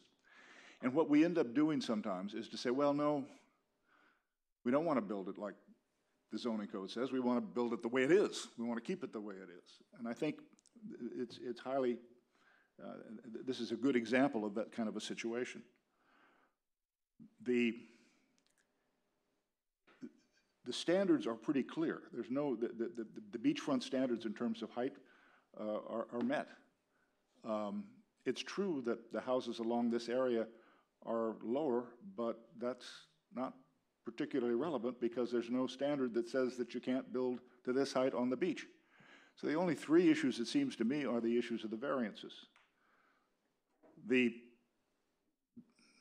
variance for the development on slopes greater than 2.5 to 1 is something that we routinely grant in an area where we have these slopes. I don't think that that's a controversial issue. The variance for the lack of geological safety of 1.5 is a real problem. We've faced it up in the Eagle Pass area, we've faced it in other areas, and one of the things what it comes down to is there isn't a house you could build. You couldn't do anything on this lot that would have a factor of 1.5. And as a result, you either have to allow the applicant to come in with engineering reports that says this is how we're going to do it, and this will hold the house, be the equivalent of a safe house, safe not only to the property itself, but safe to the neighbors. And the option is to say, okay, no, we're going to buy the lot, and those are your choices. The other variance, which is a little more problematic, I think, is the parking variance. The parking standards are built and they apply citywide. And the way I look at it, this stretch along PCH, most of the stretches along PCH, are never going to be able to have the kind of requirements that you could have in Malibu West or Big Rock or wherever. You just don't have that kind of room. If you looked at the alternative that was designed to allow for parking 4 cars, you've got 2 of them parked tandem, 2 of them side by side, 1 of them tandem to that, and then 1 crosswise on the parallel to the highway. It's a completely impractical resolution of the problem. I think that you can make the findings for the variance, for the parking variance in this case, because of the configuration of the property, because you're sitting right along the highway, because the lots are so narrow that you can't park 2 cars in front of it. That's the circumstances, the physical circumstances that allow the findings. I realized that the one part that got me thinking about it was the problem of the deck. I think the deck does, if I had to guess, I would say that's probably the thing that probably causes the neighbors the most heartburn on this thing, because it is kind of daunting to sit on your deck and look up back over your shoulder and there's somebody at an elevated deck. I don't know whether there's a solution for that. Maybe Tom Torres has some sort of design idea that he could come up with that would end up ensuring the privacy of the neighbors. Yeah, well, first of all, I'd like to say that over the years, I've done several houses on lots 30 feet or less. This is probably the most complicated one and the most challenged for several reasons. The adjacent properties are built to the property lines. We have a 33.4-foot lot. We only have a 25-foot building envelope because on Whiteside we have to comply with the fire department requirements, which is 5. And on the adjacent side, we have the setback of 3.34. Having said that, we're approximately 20 feet back from the furthest string line point of the adjacent neighbors. One is 1 foot further than the other. So we have a 56-foot basic envelope to build in. Having said that, the properties adjacent to us are 20 feet forward, and we are probably on average of about 12 to 14 feet higher than the 2 adjacent properties, 20 feet back. The normal cone of vision is a 40-degree cone of vision from an individual. So there will be absolutely no way on any given day, if you wanted to stare at the neighbors, you'll have an opportunity to. You'd have to have an extremely long neck or be prepared to jump off the edge of your deck. We do not have decks at any of the lower levels because we'd be breaching obviously the 10-foot setback from the mean high tide, but more importantly, would have no habitable square footage. We have 2 small bedrooms. We have very low ceiling heights of 8 feet in the lower floor. We have only 9-foot ceiling heights in the upper floors. So there is no question that we've exhausted every possibility to bring the house into compliance and be consistent. We appreciate the neighbors' concerns, but the thing that's failing to be recognized here is the adjacent neighbors are built property line to property line. We are not doing that. We are setting back, and we are much further back vertically as well as laterally. So the cone of vision, I'm sorry we didn't demonstrate a drawing such as that. When we first started this, we did not think that would be a problem because there's no way we're encroaching visually. And the other thing is, on the property line that is common to the neighbors that have the concern, we have no openings at all in that lateral wall. That is because the fire department requirement, because we're less than 5 feet from the common property line, so we have no light at all coming from the west side of the property. Very important, but so trying to have some place for the community, the family to live and enjoy. Yes, we used the roof, which would have been a roof under any circumstance. We made it into a terrace. So I hope that answers your question. Thank you. And finally, I think that as this neighborhood develops, as it inevitably will, I think that the houses that get built are going to look a lot more like this proposed house than the stuff that's already there. That's maybe good or bad. I can see how the neighbors would feel that it's bad, but I think that that's the direction it's going to have to go. So those are my comments. Could I just comment on that? Okay, Mikey? Yeah, interesting project. It just makes me think the house I grew up in on Old Malibu Road, I can't even identify it anymore. It's kind of tried to the other day. It's just Craig Elwood House, gone. Kind of sad, but there you go. I wanted to address some of Darren Graves' points. The letter came really late, so I had no chance to discuss it with you. His first question is per section 3.6K. He talks about total development square foot build out, but there is no maximum TDSF on a beachfront lot. I just want to confirm that for you. Okay, thank you. I was unaware of the beachfront property. Yeah, it's a very odd rule that was made long ago, and anyhow, I won't discuss that now. Number 2, per section 3.6L, the neighborhood limit for height elevation design standards is 500 feet. All houses within 500 feet are less than 15 feet tall. Does this consider houses on Big Rock Bluff? We already have established it does not. Is that correct? Yes, the section they're referring to is neighborhood standards, where you're asking for a deviation greater than what the code would allow for. All right. Since Darren has obvious knowledge, I wanted to at least go through some of these points with him quickly. Number 3, per section 3.5.3-A3, any fence within the side yard setback can be no greater than 72 inches AFF.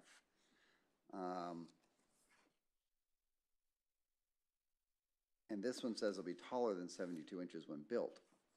Has this been looked at? I have not had a chance to even give this a look. Yes, it's because of how we evaluate what is grade or natural grade. So Yes, part of this house is going to be suspended in the air because the way the topography of the area is that you have a little bit of the shoulder of PCH, your property, and then you've got the slope that goes down to the beach. So if you are anything behind the seawall, what we do typically is we say that when you're within where the building is in that area, we start our grade, the 0 point, at what is the recommended finished floor. And so their deck is at that 0 point, and the fencing goes up 6 feet from that. So the fencing will not go up 8 feet from their deck. It stays at 6 feet, and as per the code, solid fencing stops the building string line. Okay, thank you. And then his fourth point is more of a design issue, huh? So the front door of the proposed development is no less than 9 feet away from the bedroom window at 20224. So we have that's a design issue, and obviously we have no real plans to show that anyhow. That is correct. The code doesn't have a specification on the location of your front door. So these projects are tough. Honestly, it's just not fun to have to deal with them. But nothing against your house. It's not like that. So if we don't allow a second story, nothing can be built. So thus, and if that continued, then nothing could be ever rebuilt on this whole stretch of beach unless people joined lots. So I'm just trying to make sure I get a full grasp of this. You would end up with, as we mentioned with the parking, if you were to try to do a single plane, like the houses immediately next door to this, that single plane would only have 630 odd square feet of habitable floor area, and by code a dwelling. And the dwelling is not. The definition doesn't include a garage as part of a dwelling. You wouldn't be able to achieve what the code is requiring of a dwelling. You'd end up with some portion of a second floor. I got you. Can I ask a question? Just hang on. Let me finish. Then I'm done here. I have no idea where the Planning Commission's at on approving this or not. But if it was to be approved, can we condition it? I understood his math on the sight lines, but that we could condition it with either something, frosted glass or something, so we're not looming over the neighbor, staring into their deck. Yes, the glass railing, unfortunately the top foot, I believe per code, offhand I want to say needs to be visually permeable, but below that they are allowed to have 24 feet solid.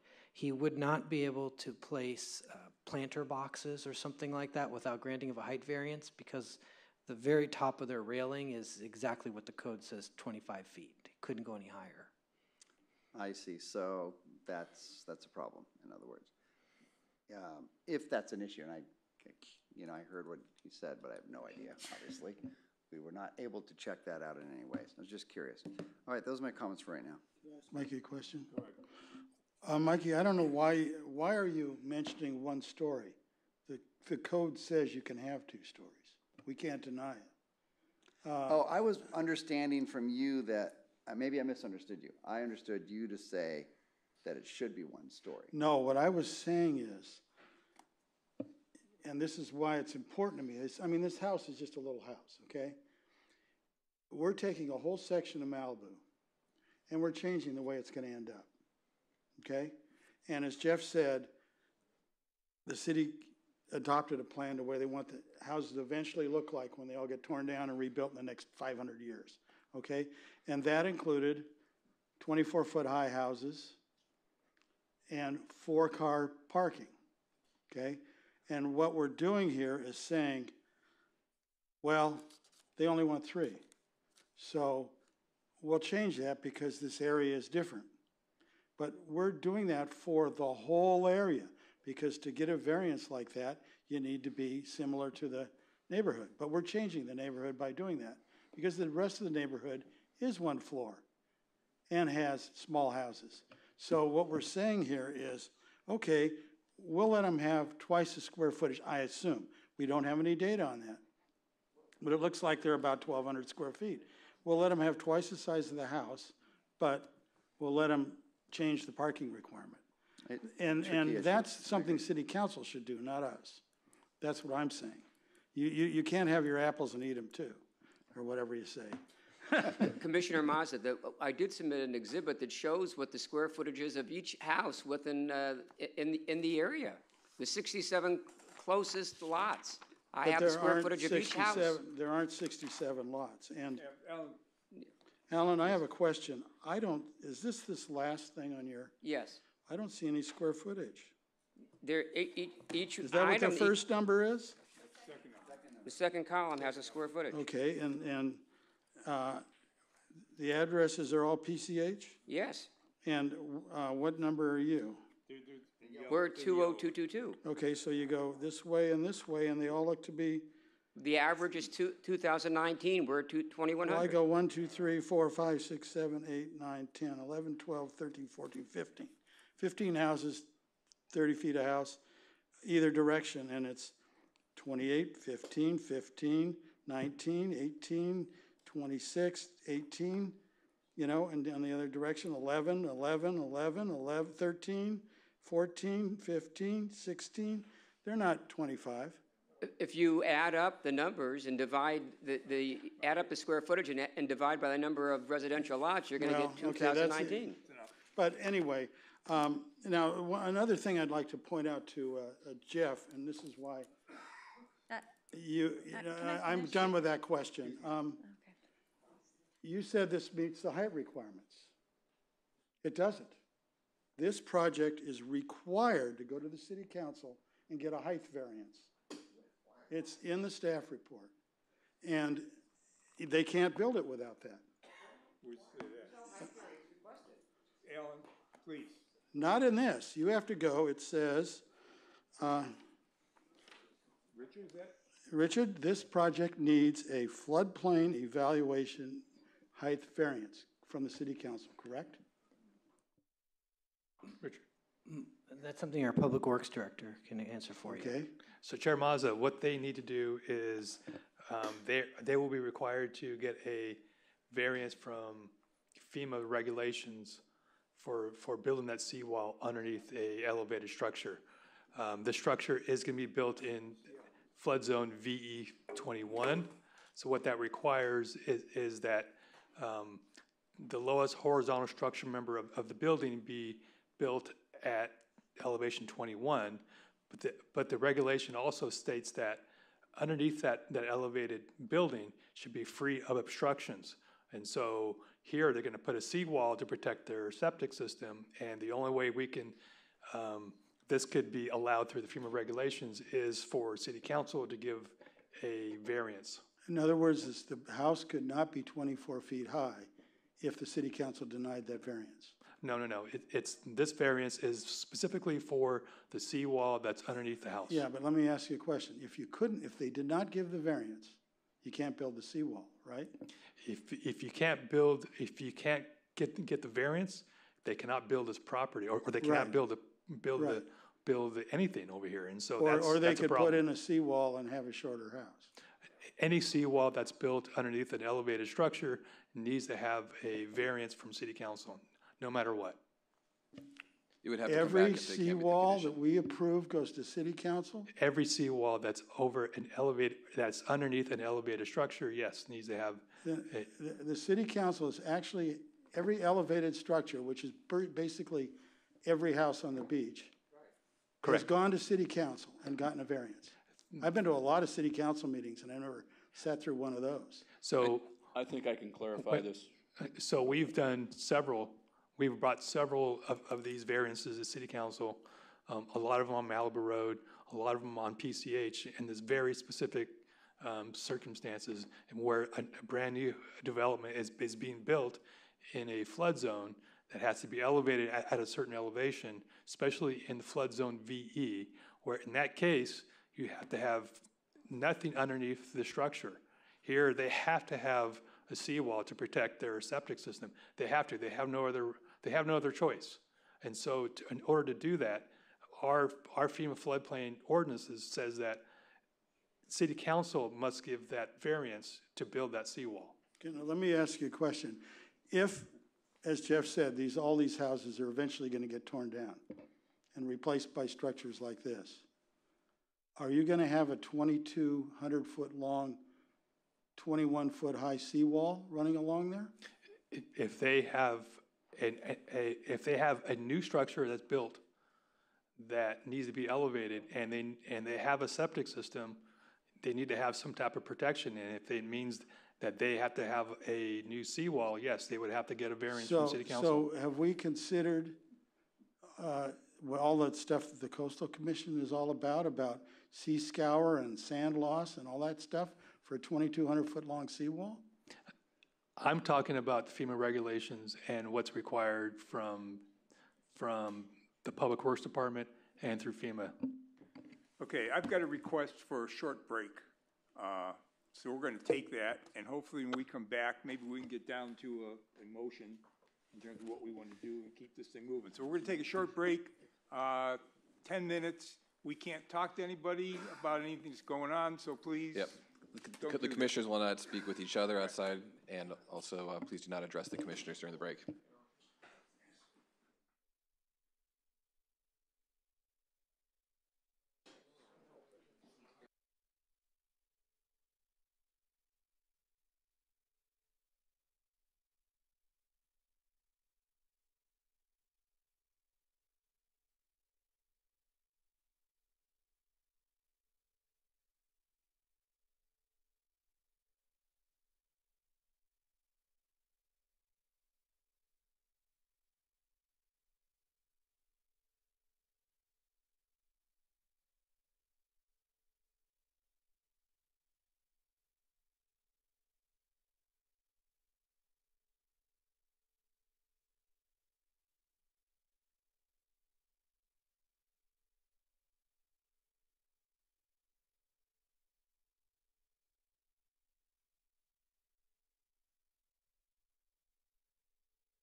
your seats, we'll start the meeting.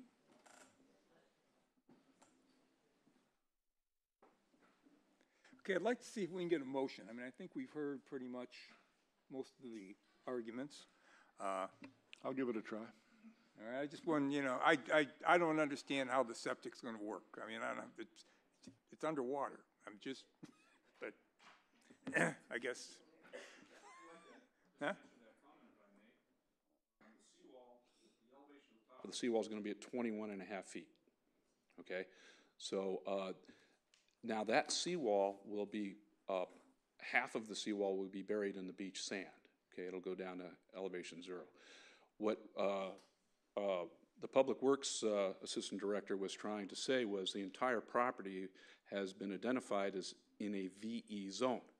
The VE zone goes pretty much up to the property line of the street.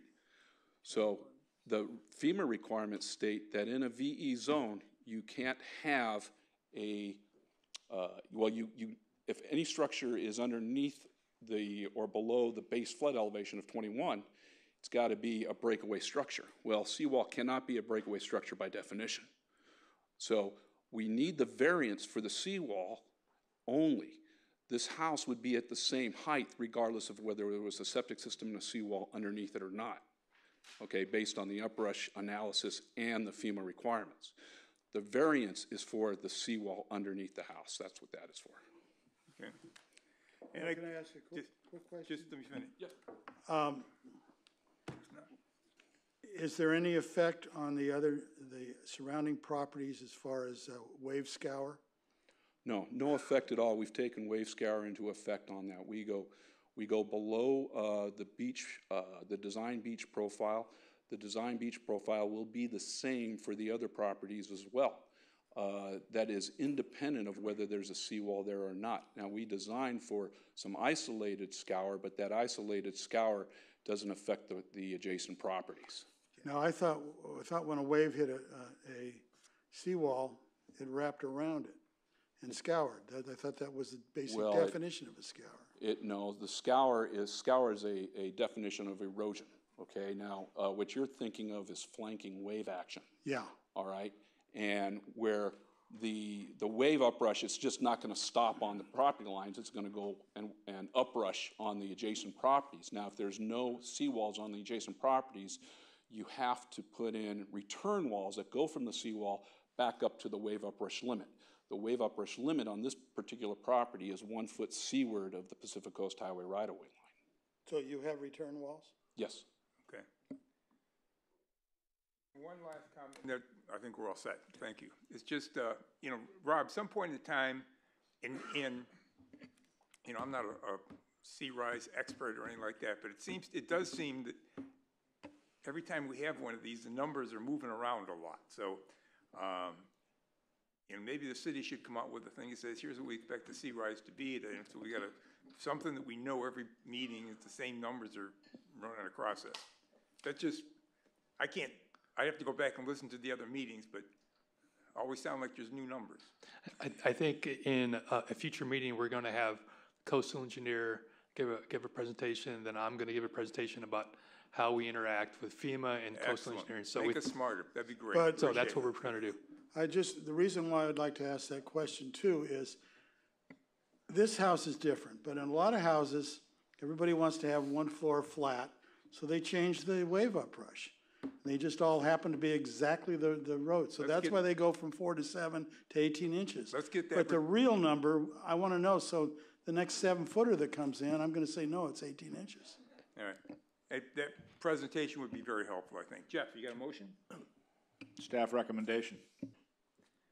I'd like to second that. I'd like to offer a friendly amendment that staff memorandum dated October 18th, 2017, FEMA number 8 be included in that, which is what staff requires of the septic tank. I can read it if you want. Coastal engineering review sheet? No, I'm looking at the City of Malibu memorandum. Where is this? Yeah, it's Commissioner page Mazza? 3, and it comes right after the Public Works review sheet, which comes after the geotechnical review sheet before. Is this from Jorge Rubalcava? You want to just, here, I'll rip it out and hand it to you if you want. Say it again, geotechnical review sheet? No, I'm talking about City of Malibu memorandum plan. Okay, page 3, number 8. Well, these are the proposed conditions for approval, right? Right. And so staff, are these proposed conditions for approval included in our resolution? 8 is not in the resolution. We can move 8, well, it's going to be a part of the project, it's part of the agenda packet, but per the request of Commissioner Mazza, we can include that exact verbiage in the resolution. 8. Yes. Okay. Accepted? Yeah, I accept. He accepts. Okay, quick comment? Yes. So I find projects like this difficult because they're, to the Graves family, it's like, when things go this way, I find it tough. So I appreciate Darren, especially all your insights, both of you. The one thing I constantly struggle with here sometimes is that as a planning commissioner, we're supposed to follow our understanding of the code more than necessarily what we care about. So I'm going to support it, but kind of with a, heavy heart, and glad to talk to you about it more. And I don't know if there's an appeal that makes sense or not. You do have the right to appeal, as you know. So it's yeah, I get it. I get where you guys are at on this. So I just wanted to say that is all. Okay. I agree with Mikey. This is a tough one, and your appeal process is available. So think about that. John, you got one last comment? Yeah, my comment is, as a planning commission, we're supposed to follow the code, and we're supposed to, and planning is a future project. The city council at one point with the Coastal Commission adopted what they wanted the city to look like in the future.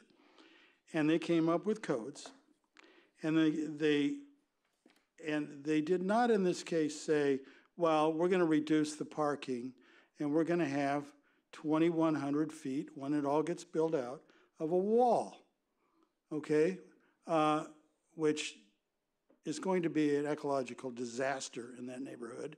There won't be any beach at all, period. So that, granted, that's over a 25, 30-year period or whatever it takes for everybody to build it. And I do not believe that we can give a variance when it gives a special privilege to one individual versus all the neighbors. And this variance does. So I'm not going to be able to support it because I don't think we have the right to change the city zoning codes without a reason, and we don't have a finding that gives us that reason because we don't have neighbors that are not getting accepted. And now everybody can say, go appeal to city council. City council is not as thorough as we are. And if you wanted to go to city council, if the owners want to go to city council and say, hey, change the parking requirements on Coast Highway, fine. But to allow a house becoming 100% bigger than the others or 50% bigger, we don't know that number, is not something that we should be doing. We should be following what the code says and granting variances the way you're supposed to grant them. Thank you, John. Kathleen, can we have a roll call? Commissioner Euring, if I may, we don't actually need to include the amendment. I'm sorry, when I was looking through this, I skipped over a page, and condition 55 already contains that requirement. 55 of the resolution on page 18 contains exactly what Commissioner Mazza was concerned with. Which one, 55? 55, it's verbatim.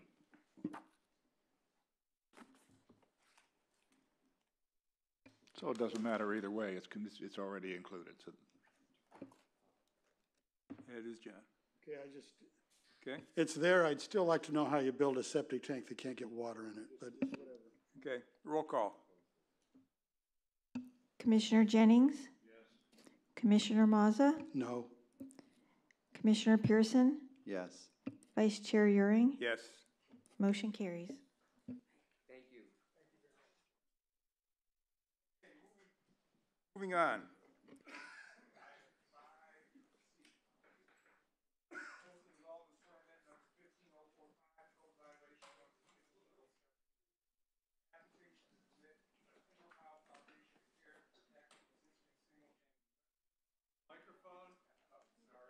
Let me do that one more time. Coastal Development Permit number 15045, code violation number 15073, and application to permit a timber pile foundation repair to protect an existing single-family residence. Do we have a staff report?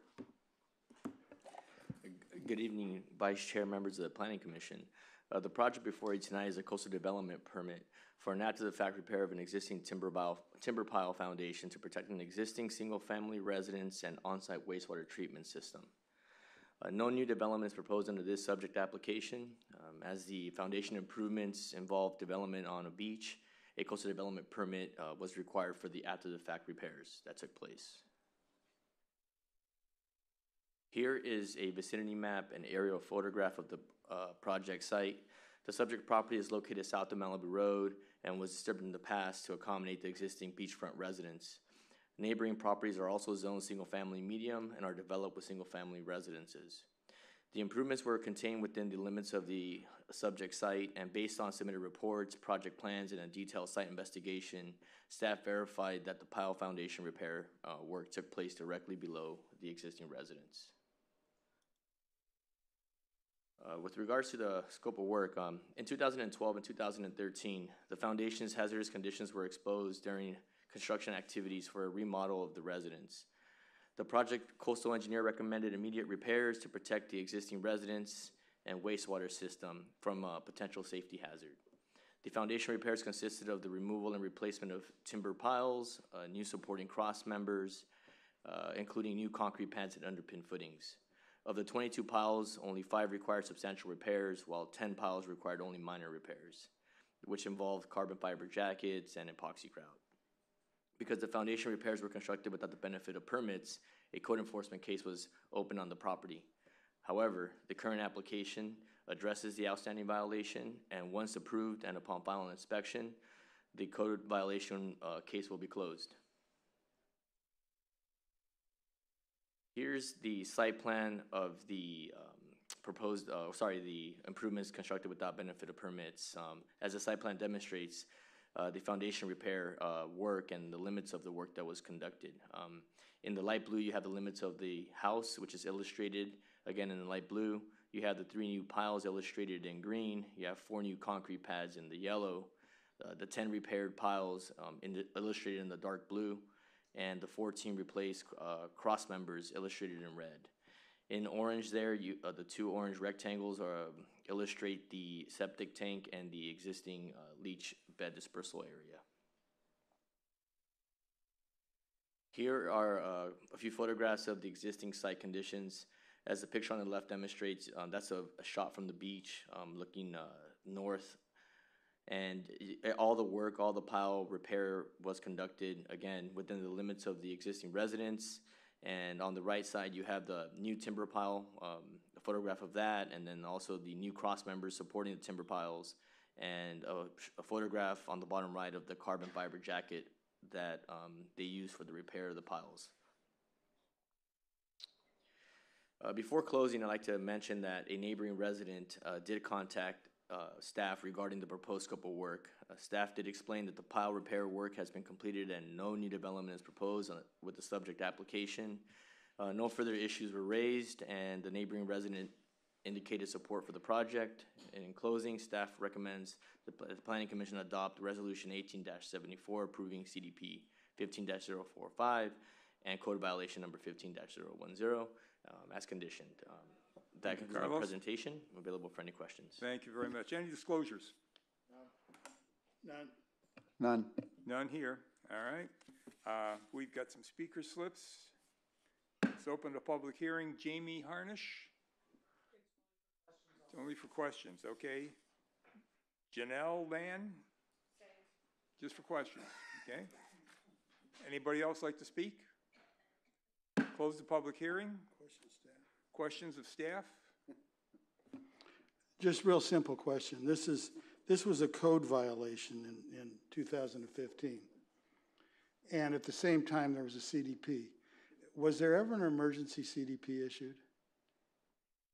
There was no emergency CDP issued. However, the applicant did work with the Building Safety Department in order to obtain the necessary permits from a building and safety to do the repair work. Okay, With is the, that- with the agreement that they would come up with a follow-up coastal development permit for those repairs. Now, I'm just trying to understand the process. Usually we get emergency ones that have to be approved, 5 to 10 years later. If they're working with staff, why don't they give them an emergency permit? I believe the applicant can answer more questions regarding that, but from what I understand, the repair work needed to be done immediately, according to the city building official, and that's why the work was done, not in time for the ECDP to be processed. So the repair work was done, and then the follow-up CDP came in immediately after that. Can I ask you, Jamie? I'm just trying to get the process because emergency is an emergency. It's always an emergency. My name is Jamie Harnish. Thank you for the question. I personally had gotten an administrative planning permit to remodel the house. We looked at the piles needed work, so we got a repair permit. We did get a repair permit for the piles to epoxy coat them, jacket them, and replace the cross members. During that time when they were exposed, it was discovered that they had started to pencil and 3 of them needed to be replaced and underpinned. It was an agreement with the building inspector that they would allow us to do the work because the equipment was there, the contractor was there, and we promised we would submit a follow-up CDP, which we did. Okay, the next question, and that's my last, is why did it take 3 years? To get to this point? Yeah. No fault to Carlos, but it's been through several planners. I think I find that when a project has already been done and there's no ongoing work, it's not a priority with the planning department to get it to hearing. The priorities are for those projects that need work to be done. So since this work had already been done, there was simply, in my opinion, it wasn't a priority. Plus, it had been through several different planners. Other questions? Nope. I move staff's recommendation. Second. All in favor? Aye. Aye. Opposed?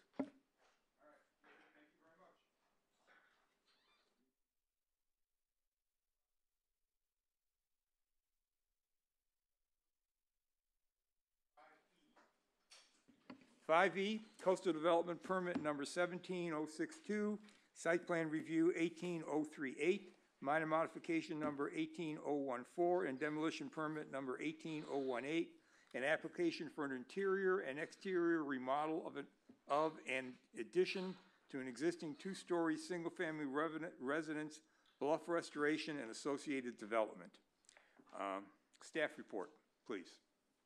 Yes, thank you, members of the commission. Next item on the agenda is the coastal development permit for 7123 Birdview Avenue. It includes a site plan review for construction over 18 feet, a minor modification for a reduced front yard setback, and demolition permit for less than 50% demolition of the existing single-family residence.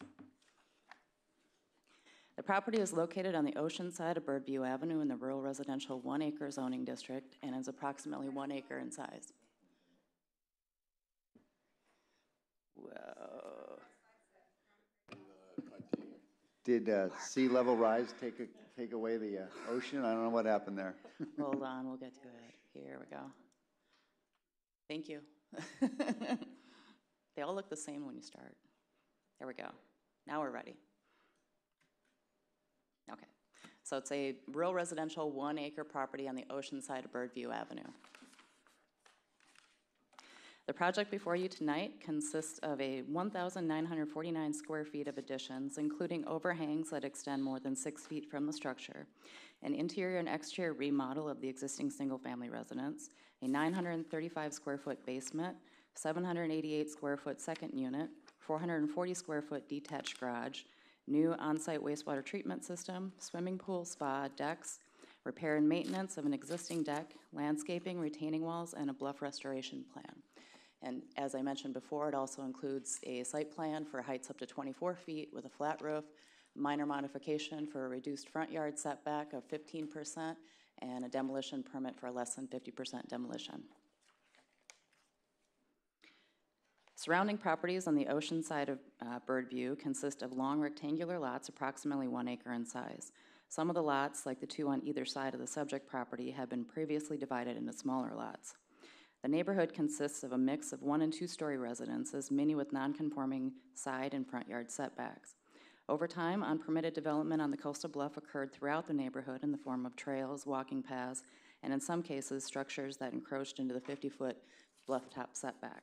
This project includes the removal of unpermitted development within the 50-foot bluff setback and a grading plan to restore the bluff to its natural state. The parcel contains a coastal bluff on the southern 1/3 of the lot. The property is currently developed with a 3,991 square foot, 2-story single-family residence that was constructed in 1978. All new development is proposed landward of the 50-foot bluff top setback as determined by the city geotechnical staff. The proposed development also complies with the required side yard setbacks. The applicant is requesting a minor modification for a 15% reduction in the front yard setback for the proposed 2-car detached garage. The reduced front yard setback, which is typical throughout the neighborhood due to the presence of a coastal bluff, will allow the development to be pulled closer towards the road, thereby reducing bluff impacts and allowing sufficient vehicular turning radiuses between the garages and the placement of the new septic system on the existing graded pad. The applicant is also requesting a site plan review for heights up to 24 feet for the 2nd-story addition to the single-family residence and up to 23 feet for the proposed 1-story second unit. 2-story single-family residences are also typical throughout the neighborhood, and the proposed development has been determined to not block any primary views of the ocean from the surrounding residences. Story poles were erected in October of 2018. The photograph on the top left shows the views of the proposed 2nd-story addition. The photograph on the lower right shows the second unit. From Westward Beach Road or beach. Staff has received correspondence from the neighbors on the east side of the subject property. The neighbors were concerned with the lack of privacy into their backyards due to the 2nd-story windows and proposed 2nd-story deck that faces Birdview Avenue. The applicant and architect have worked with the neighbors and will be revising the plans to remove the east side 2nd-story windows. They will also be converting the 2nd-story deck into a flat roof with a parapet. The neighbors have submitted a letter of support for the project that was distributed earlier today.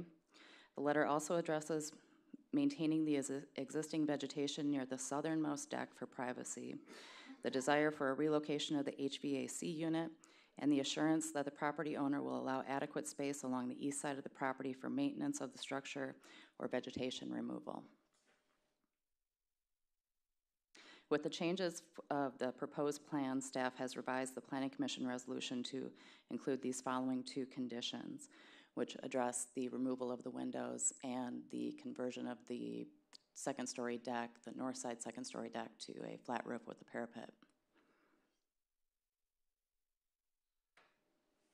A question was raised earlier today by Commissioner Mazza regarding the original permitting of the residence. The property received a permit from the county in 1976 for the single-family residence. Unfortunately, due to the permitting era, the county did not itemize everything included on the permit and simply states single-family residence on the permits, so it is inconclusive if the oceanside deck was permitted. However, aerial evidence suggests that it was constructed at the same time the structure was inspected and approved. I don't know if you can see that very well, but that aerial image was taken from 1979, and if you look closely, it has the deck there. Question was also raised by Commissioner Euring regarding the California Code Check review. An email was distributed from California Code Check Senior Plan Check Engineer Joe Chow, confirming that he reviewed and approved the 50% demolition plan, including the proposed foundation alterations for compliance with the city's remodel policy. Prior to the packet being distributed, the building safety referral sheet did not contain Mr. Chow's signature. He had provided all necessary documentation to the building safety department, however, but the signature for the planning department was an oversight. The city is including his acknowledgement email along with the referral sheet in the city's records. So in summary, staff recommends that the Planning Commission adopt Resolution 1854 as revised, approving the project as conditioned. This concludes my presentation. The applicant and staff are available for questions. Thank you, Jessica. Any disclosures? I did talk to Jessica this afternoon, as she said. I visited the site with Vice Chair Euring, and where we met the applicant's team, and pretty much went over think everything that's been divulged here or discussed, and it was in the report. I'm trying to think if there's anything not. Nope, actually it was very complete, and that's it. I was with Commissioner Pearson. We did that site visit, and I agree it was complete, and we didn't learn anything that hasn't been already disclosed.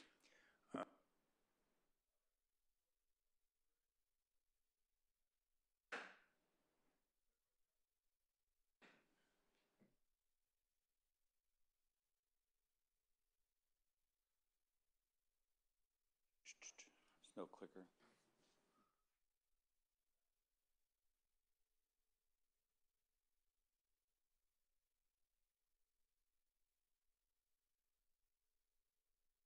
Actually, if you can put back the original presentation, some of your slides, we could access.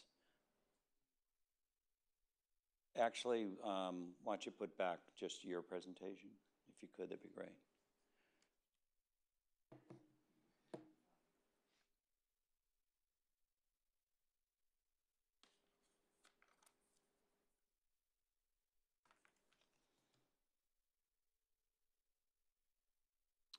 Am I able to flip through it, or you have to do it? Okay, let me just see.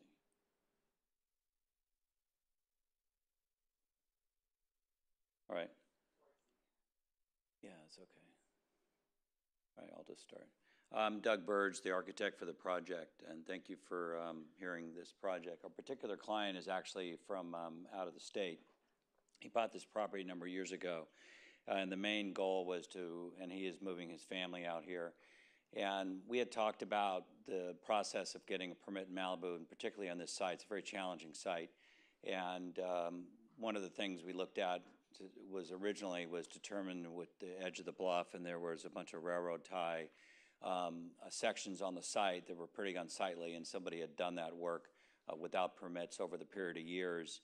And we had met with our geologists and determined that what are we going to do about that, which was pretty critical to the project versus actually creating a brand new home and just tearing down the home and building a brand new house. It was really determined that let's try to do this as a remodel because of its location, where the views are, and then let's look at working with the geologist to take the slopes that were have all those railroad ties on them and actually bring them back to where it was before. So we work with our project geologist and the city geologist to come up with the best way to do that, and I think we've kind of solved that. And then by keeping the main house, we were able to then, knowing that we couldn't really add on anything towards the bluff side, which is the view side, we decided to add on to the back side, even though the client wanted to get more rooms with views, as you typically would do. So we just said, let's just keep it the way it is, even though it has diminished ceiling heights, even keep the existing slope on the roof, even though our new addition is actually a flat-roofed structure towards the back side. And so this is showing on this elevation here. Let's see, where'd it go? Huh? Okay. See, it's all kind of backwards.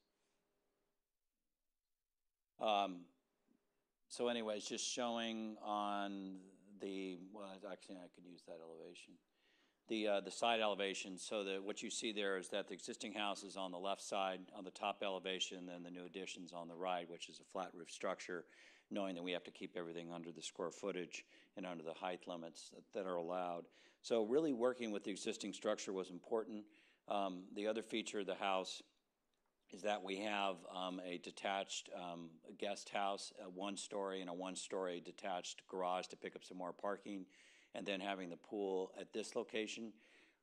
We knew that we had immediate neighbors to the west and to the east, and what we ended up working with, and this came out just this week, is that not realizing that we have a hallway that's on the one section of our property, which is on the floor plan, and it's not really the bedrooms themselves because the activities of the house were on this side, and so realizing it came up this week that we had met with the neighbors, and we decided that these windows, they had seriously privacy concerns, so we decided that we could eliminate these windows for sure. We could eliminate this as a deck. You don't really need to hang out on here.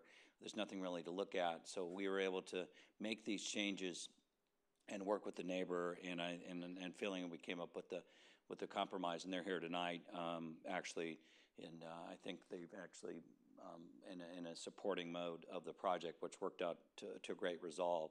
So we're really happy about that. There really wasn't any too much about the other parts of the property. We were really concerned at the beginning about making sure that we had this older home and could it support itself with the new foundations and everything, and through the geology department and through the planning department, we were able to work that out. Let me just go back here for a second. The other thing that was important is we talk about our topic concerning neighborhood character, and we felt that because this property was sunk down from Birdview Avenue, its existing conditions, that any kind of massing or remassing of the house from any public way would not be changed or disturbed.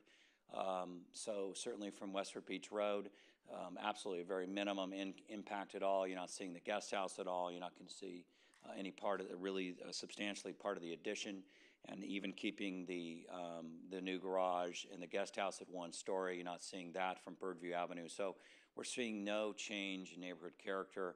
And even if we talk about square footage of the size of the house, if that ever came up, then we are right about in the medium there, adding on to the existing house. So we feel we have a really good project as far as adapting to both existing site conditions, adapting to our clients' needs to want to try to build a nice beach home for themselves, and also then working with the neighbors throughout the process. So with that, we're available for questions, and our project geologist is here, so if you have any questions concerning the bluff restoration. Thank you very much. 9 minutes, 50-some seconds for rebuttal. Okay, We need it. great. Thank you, Steve. Okay, thank you. We've got another speaker, Laura Godbell. I may have messed that up, and I apologize.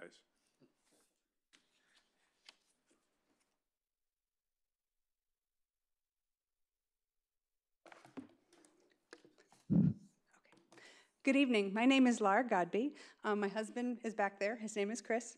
My family and I live next door to this project at 7141 Birdview Avenue.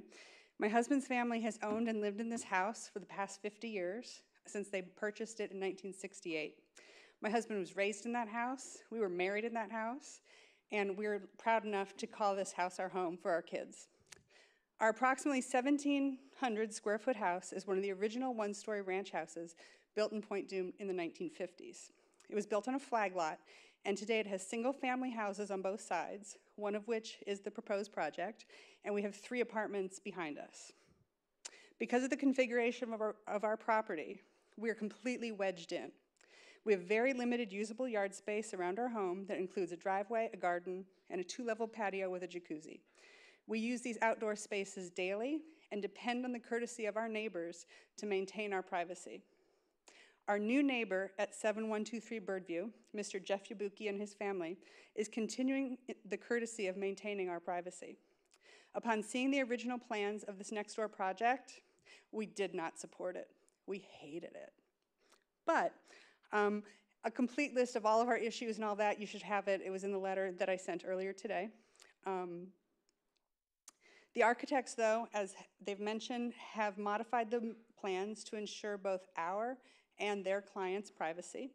They have provided the revised drawings, which they presented in the plans, and verbal commitments to the following: removal of all windows on the east side of the new second story that overlooks our property, removal of the balcony on the north side of the new second story that faces toward Birdview, an assurance that there'll be a man-passable space of a minimum of 24 inches between our house and the back side of their fence so that we are able to maintain our property, assurance that the fencing and plantings along the east side of the property fence will be retained to ensure a privacy buffer zone so that both neighbors on the ocean side will be protected, and a relocation of the air conditioning units away from our house.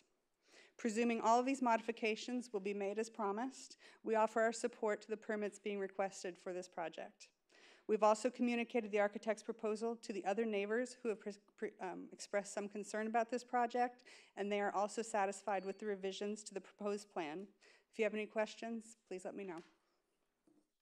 Thank you very much. You can come back to us and talk anytime you'd like to. That's one of the. Could I ask you a question?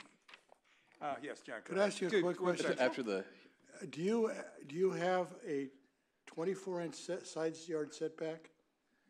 I mean, you only have 24 inches between your house and their property line? That is an excellent question. Right now, the property line, as they're defining it, is actually starting at our wall, at our house wall. Okay, so you have a 0, so you're asking So them we to have like put. 0, and so the problem is, we have a house. It's the backside of a garage. It has some windows on it. It has, I mean, there's just life, there's plants and things like that. And we can't get between our house and the fence. So we can't clean it. We can't take care of anything. And so if there was ever some kind of an emergency, we can't even access that. So- Right now, it's like so you're 6 to 11 asking them- inches. Well, just real quick, you're asking them to move their fence inward on their property, and you're gonna, no? At least by a few inches so that we have some space. Doug just shook his head, okay. All right, thank you very much. Thank you very much. Anybody else like to speak on this topic? If not, Doug, you got rebuttal, anything you want to rebut? Okay. Public comment is closed. Back up to the commission. I have a question of Doug.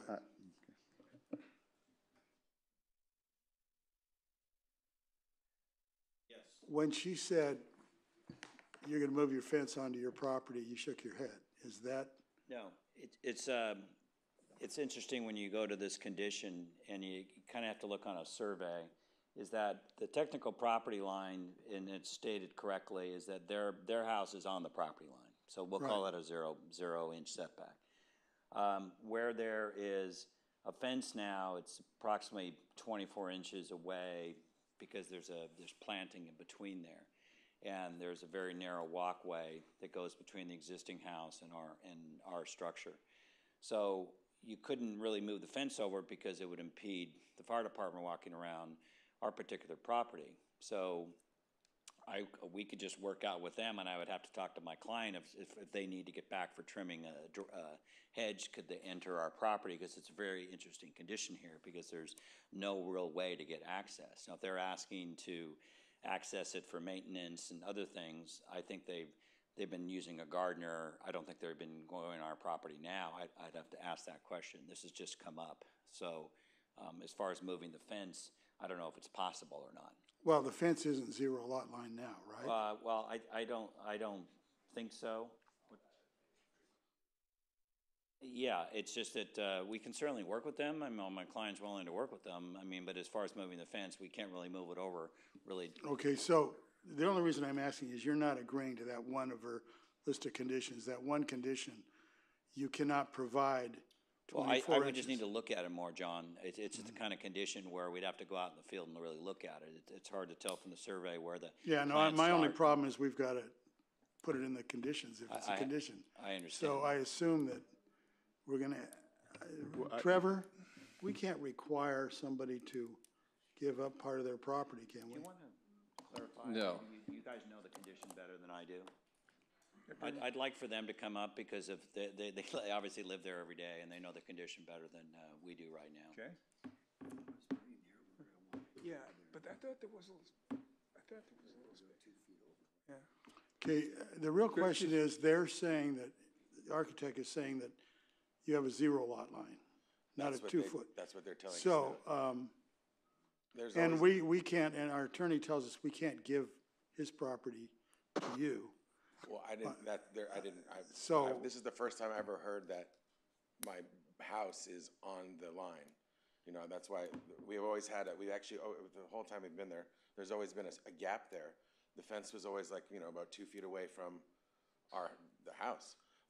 Now it's only like, it varies from 6 to 11 inches gap. So things like balls go back there, animals, things get stuck back there. And we have, there's no space between the house. And that's a result of the foliage? No, the foliage is on his side. That's the other thing. Like, they have their foliage and all those leaves they trim, and it goes behind our house and it's stacking up, and I can't even get back there to take the leaves out. And there's water, there's a drain, and there's pipes there. There's our windows, and there's always been a gap. The previous owner just basically moved the fence closer, like behind the house, so now we can't get back there, and things get stuck back there. But and you can't even get to it. So the other thing that's an issue is that they used railroad ties that are really thick. So they're like 9 inches thick. So it's like we have like 6 inches and then there's a 9-inch railroad tie. You could use a thinner fence, you know, instead of being such a thick fence, and maybe just move it over 6 inches, and we can probably still get back there. But right now, things fall back there. I mean, kids kick the balls over, and we were only a 1-story house. Things get stuck back there. We had a dog get stuck back there. Animals get stuck back there. You can't even get them out. Like, I had to use a stick, and it's, I mean, it's. And Was the fence moved at some point? Yeah, the fence, Okay. we always had a gap there. It was rebuilt. Yeah, well, yeah, I think what they did one time is they took out the skinny poles, they put in railroad ties, and then kind of tied them back in, and it kind of sucked it near on that one section of the fence, they squeezed it in between, closer to the house. So there's pipes there. I mean, there's our drain, there's water pipes, and our gutter hangs there. So the gutter also hangs against and that's where our water drains. Our water drains off our roof, right? Now they're saying it's their property, which I get, if it is, you know, and the survey lines were done in the 50s. I didn't build the house in 1950. So my question would be, we just apparently we space. can't make them give you part of their land. If So it do is- you feel comfortable working with them, working out some kind of solution that isn't put in this condition? Yeah, I mean, if they could make this the skinnier version of the fence and maybe just a few inches over, because they have space. I mean, I think they still have enough where they're 5 feet or whatever it is there. I think they should have enough just so that we can access it. His question is the key. I mean, I think you've had a good relationship with them. They've done some stuff for you. Yeah. I mean, so we can't, like John said, we can't put it in the resolution that they got to do something. Right. So you guys got to feel comfortable, confident enough that you've got a relationship and you can work it out. If you do that. Are we gonna be able to get to the backside of our house? Yes. Okay. Right, yeah. Okay. Yeah, I mean, that's, I mean, Where- Will your client at least recognize the fact that the fence line is really close? Huh? And if something happens, It's we okay. might need to get back there. Okay. Okay.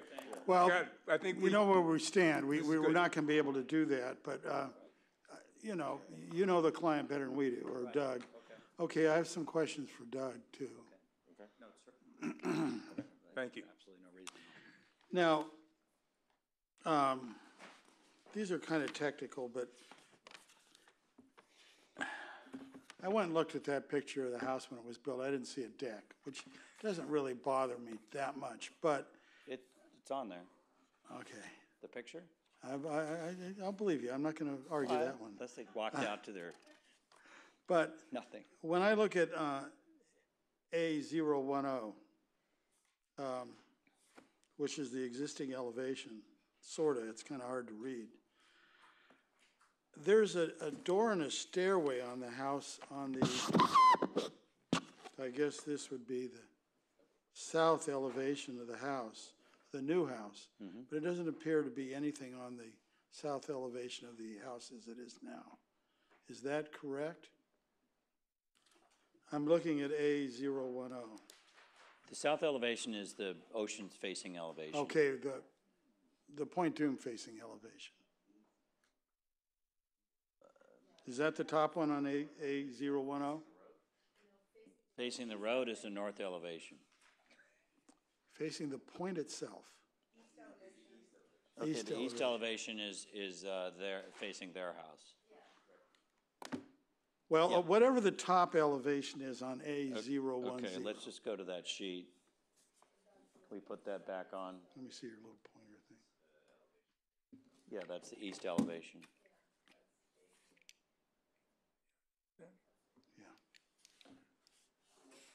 Do you want Yeah. sheet A22 for the Yeah, east it's elevation? the east elevation, yes. You can bring that back up, Parker.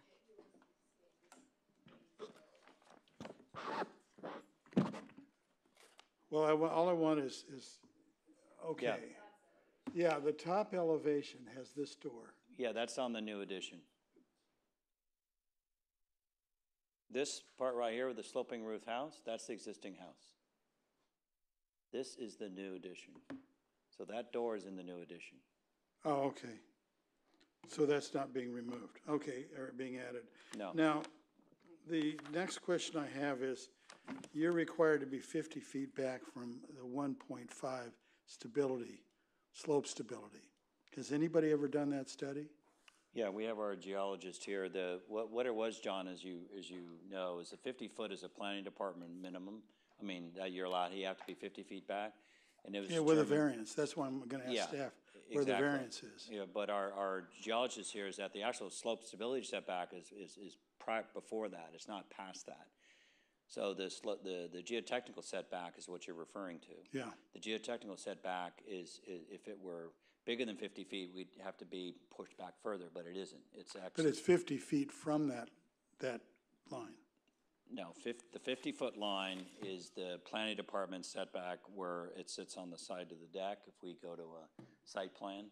And then the geotechnical setback is a separate line. So what you have here is that you have the ocean side of the house or the bluff side of the house, and the 50-foot setback is right in here, and the slope stability setback is within that space. It's not behind it.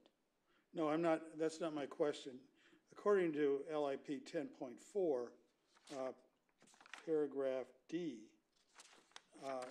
it's 100 feet from the 1.5 stability line, or 50 feet with a variance. And that's where I'm wondering, I didn't see that line anywhere. Do you want to? So I'm just wondering if anybody ever figured it out.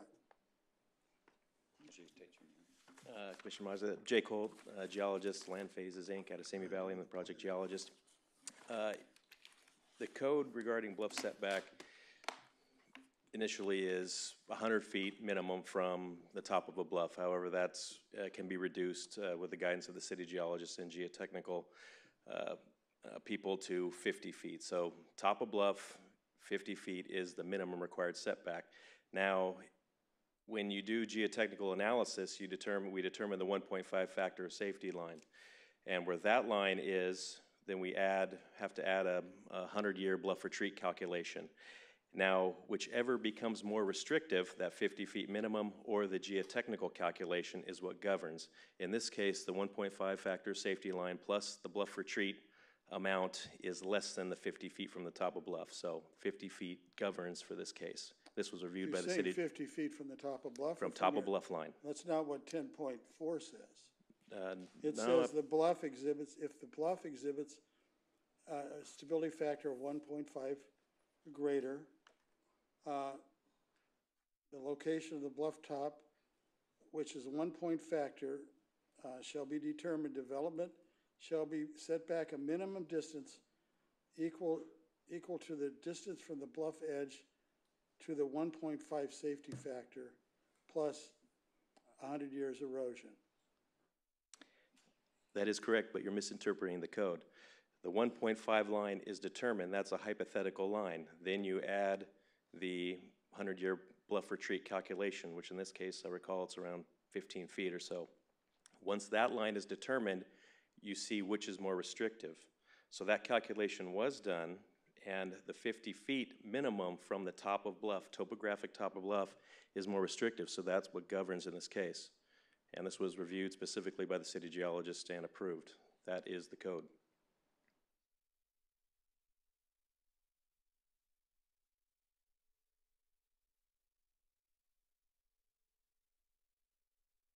The distance from the 1.5 safety line plus the distance the bluff man reasonably expected. So this is 1.5 plus your 15 feet? 1.5 plus the 15 determines a geotechnical setback, and now you see which is worse, that line or the 50-foot minimum. Okay. In this case, the 50-foot was worse. Okay, Jessica, the deck in the front is being totally removed and lowered, or raised, one of the two. Is that right? The oceanside deck is being lowered to match the elevation of proposed decks. So you're taking the whole deck off and lowering it. Now, how does the code cover that as far as, is it a new structure or not? They're just lowering part of the footings, and I'll let Doug Well, you're putting up a discuss new it. structure, though. You're not going to take the old wooden. Can I answer the question? Yeah. Yeah. Let me answer the question. So that was one of the issues that we had brought up originally, talking to our engineers and with the geologists, is that the deck itself, the surface itself is being removed and lowered. The footings themselves that support the deck with no additional weight, it was determined if we can use existing footings of the deck, which is the foundations, because you're not allowed to have any new foundations in a bluff top setback. So we have no new foundations in the bluff top setback, so we're just lowering that decking surface. It creates no new weight, and we're using the existing footings for that purpose. Yeah, the question I have is the code does not allow any structures in the 50 feet. Yes, but it's... And including a deck. And if you're removing a deck, I assume that's like removing a shed or anything else and putting a new one up. Don't you have to follow the new code? Don't you have to follow the 50-foot setback? I think it'd be similar to if you were lowering the height of a shed. They're not removing the foundation portion of the deck at all. They're just lowering the elevation of the deck using the existing Well, materials. if you were lowering the height of a shed, you'd be changing the elevation and it would be 100% removal. No, if you're just lowering the height of it. If you're moving it and changing the foundation, then it would be new. Okay. Now, this is a curious one. What? You have a basement. And let me find the plan here.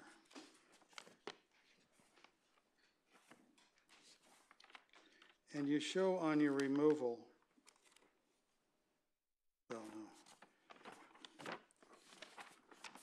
The basement's on A11. And you show a block wall all the way around it, and then an interior wall. And there, as I understand it, there's no basement there now. And when you look at the drawings of the foundation, you're supporting all the corners with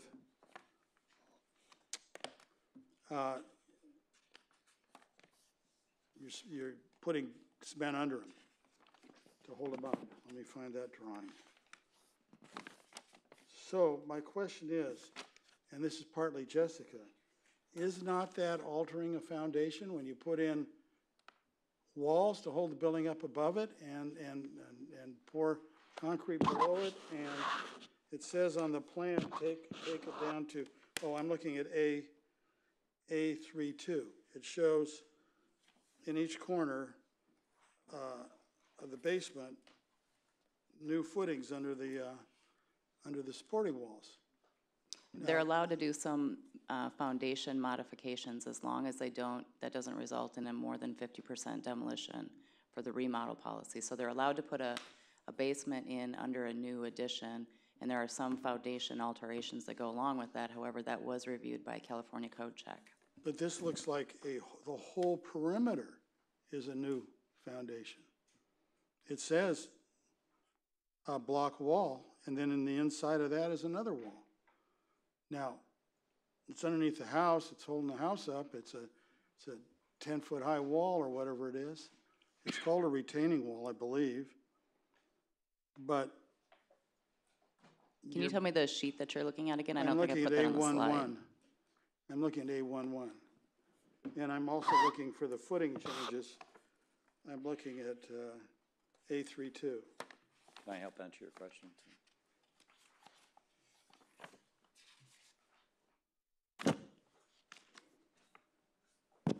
And in a couple places it says,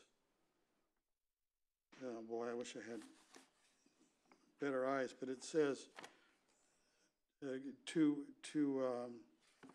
do they call it? The pilings are going down to bedrock. So aren't you taking a house and building a basement under it that's going to hold the house up with all these walls and That portion of the structure of the original house was going to be demoed, and that's calculated into the remodel policy. So they're basically taking the house and chopping off that section, putting the basement under it over here. This whole section has already been accounted for it's included in the demolition. I have A11 up on the projector up here. Okay, so you say this, and this is really, I try to read plans, but this whole area is not under is going to be demoed above that? No. Can I clarify this, John? Sure. This is the piece of the house that's existing. Right. This is under the new part of the house. That's under the garage. This is under the laundry room area.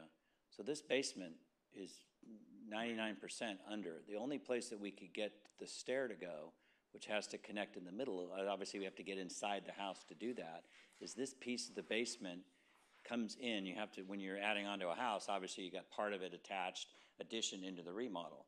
So this is all existing foundations and existing work that's for the area this is all the house itself that's existing.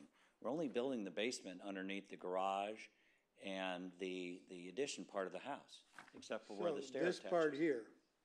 This is part not here is under the underneath, existing yes, house? this is part of the section that's being demolished. Remember, John, you're allowed to go 50% on a remodel No, I got of this whole house here.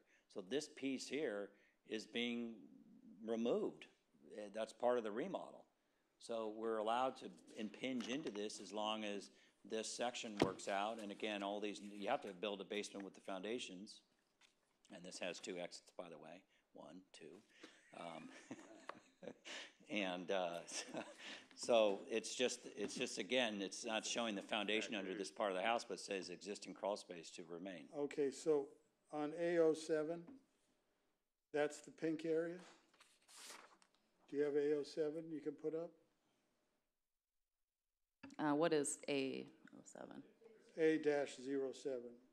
It's called 50% floor plan calculations. I don't think I put that in as part of the presentation. Okay, well, it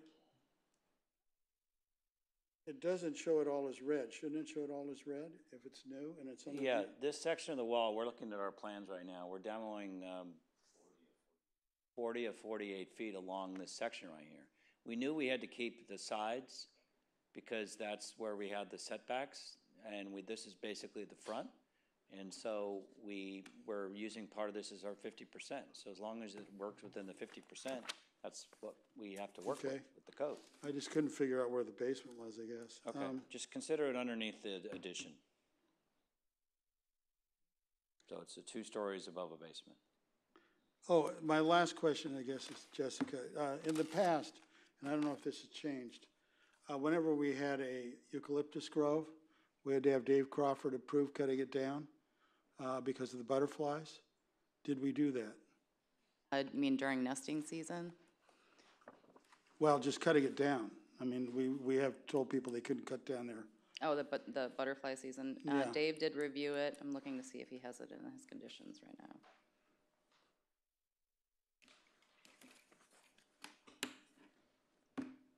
Yes, that's one of his conditions. Scheduled removal of vegetation between February 1st and September 15th. Requires a nesting bird survey. Okay, but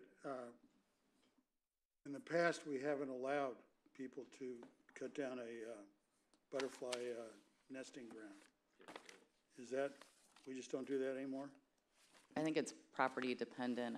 And Dave would have to review it. They have to provide a nesting bird survey within days of their proposed trimming or removal of the trees. And Dave would review it, and if he said, no, there's too much nesting activity or whatever going on at that time, he would tell them that they have to hold off on the removal.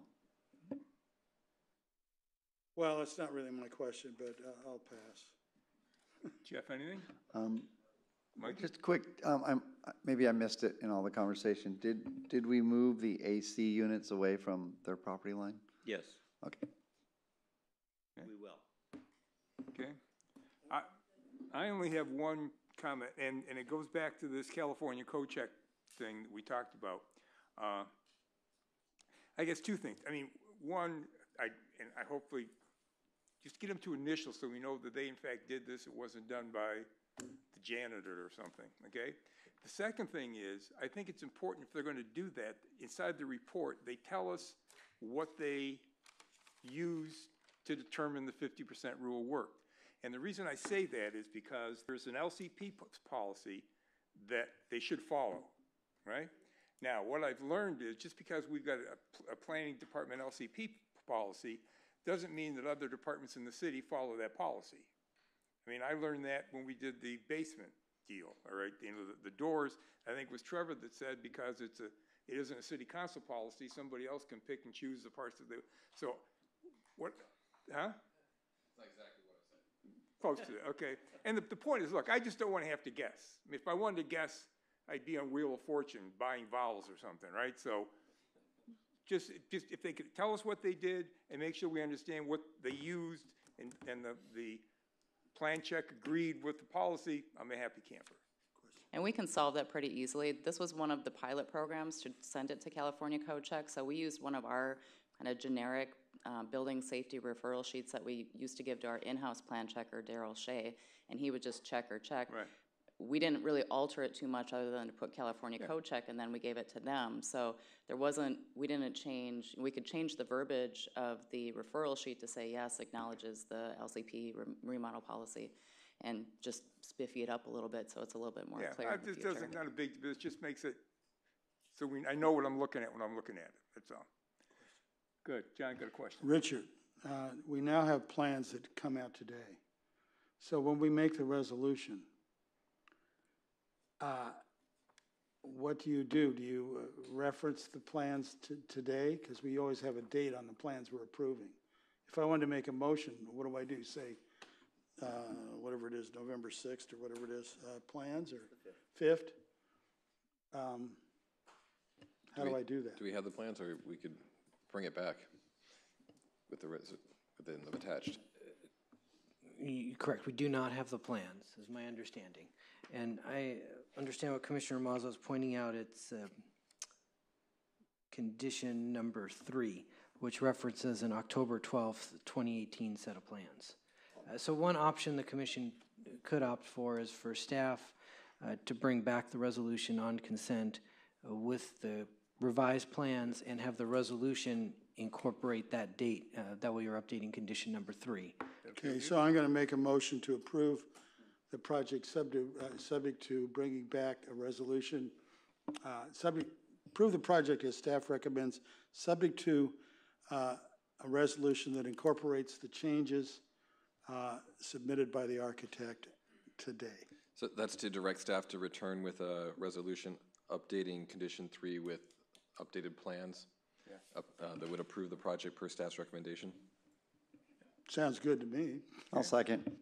All in favor? Aye. Aye. Aye?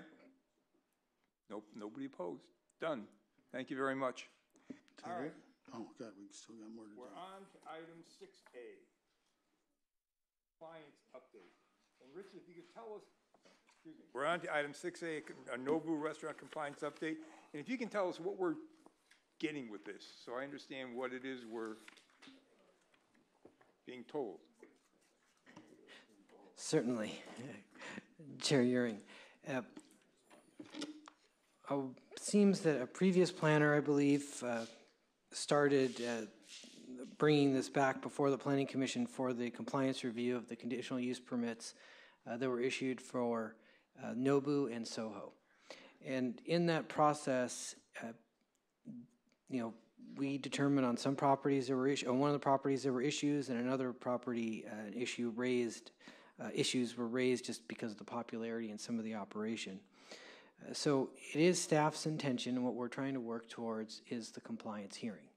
And at a previous meeting, I want to say about a month and a half ago, the commission had asked Bonnie for some sort of presentation on just where we are and what's going on, so you don't think that we forgot about this. So on Nobu, what I'd like to inform you on is that the city manager and public works director can speak to this a bit more, but one of the issues we had there was the operation of the valet and the parking, and they are meeting the parking that was approved by the Planning Commission. Now at the compliance hearing, you could determine that perhaps that joint use parking agreement was inappropriate, and you could change that if you wanted to, but at present, they are maintaining the spaces, but we had some issues with the operation of the parking lot. There were cars that were stacking up onto Pacific Coast Highway, and the reason for that is because the shoulder was being blocked by vehicles such as rideshare services or limousines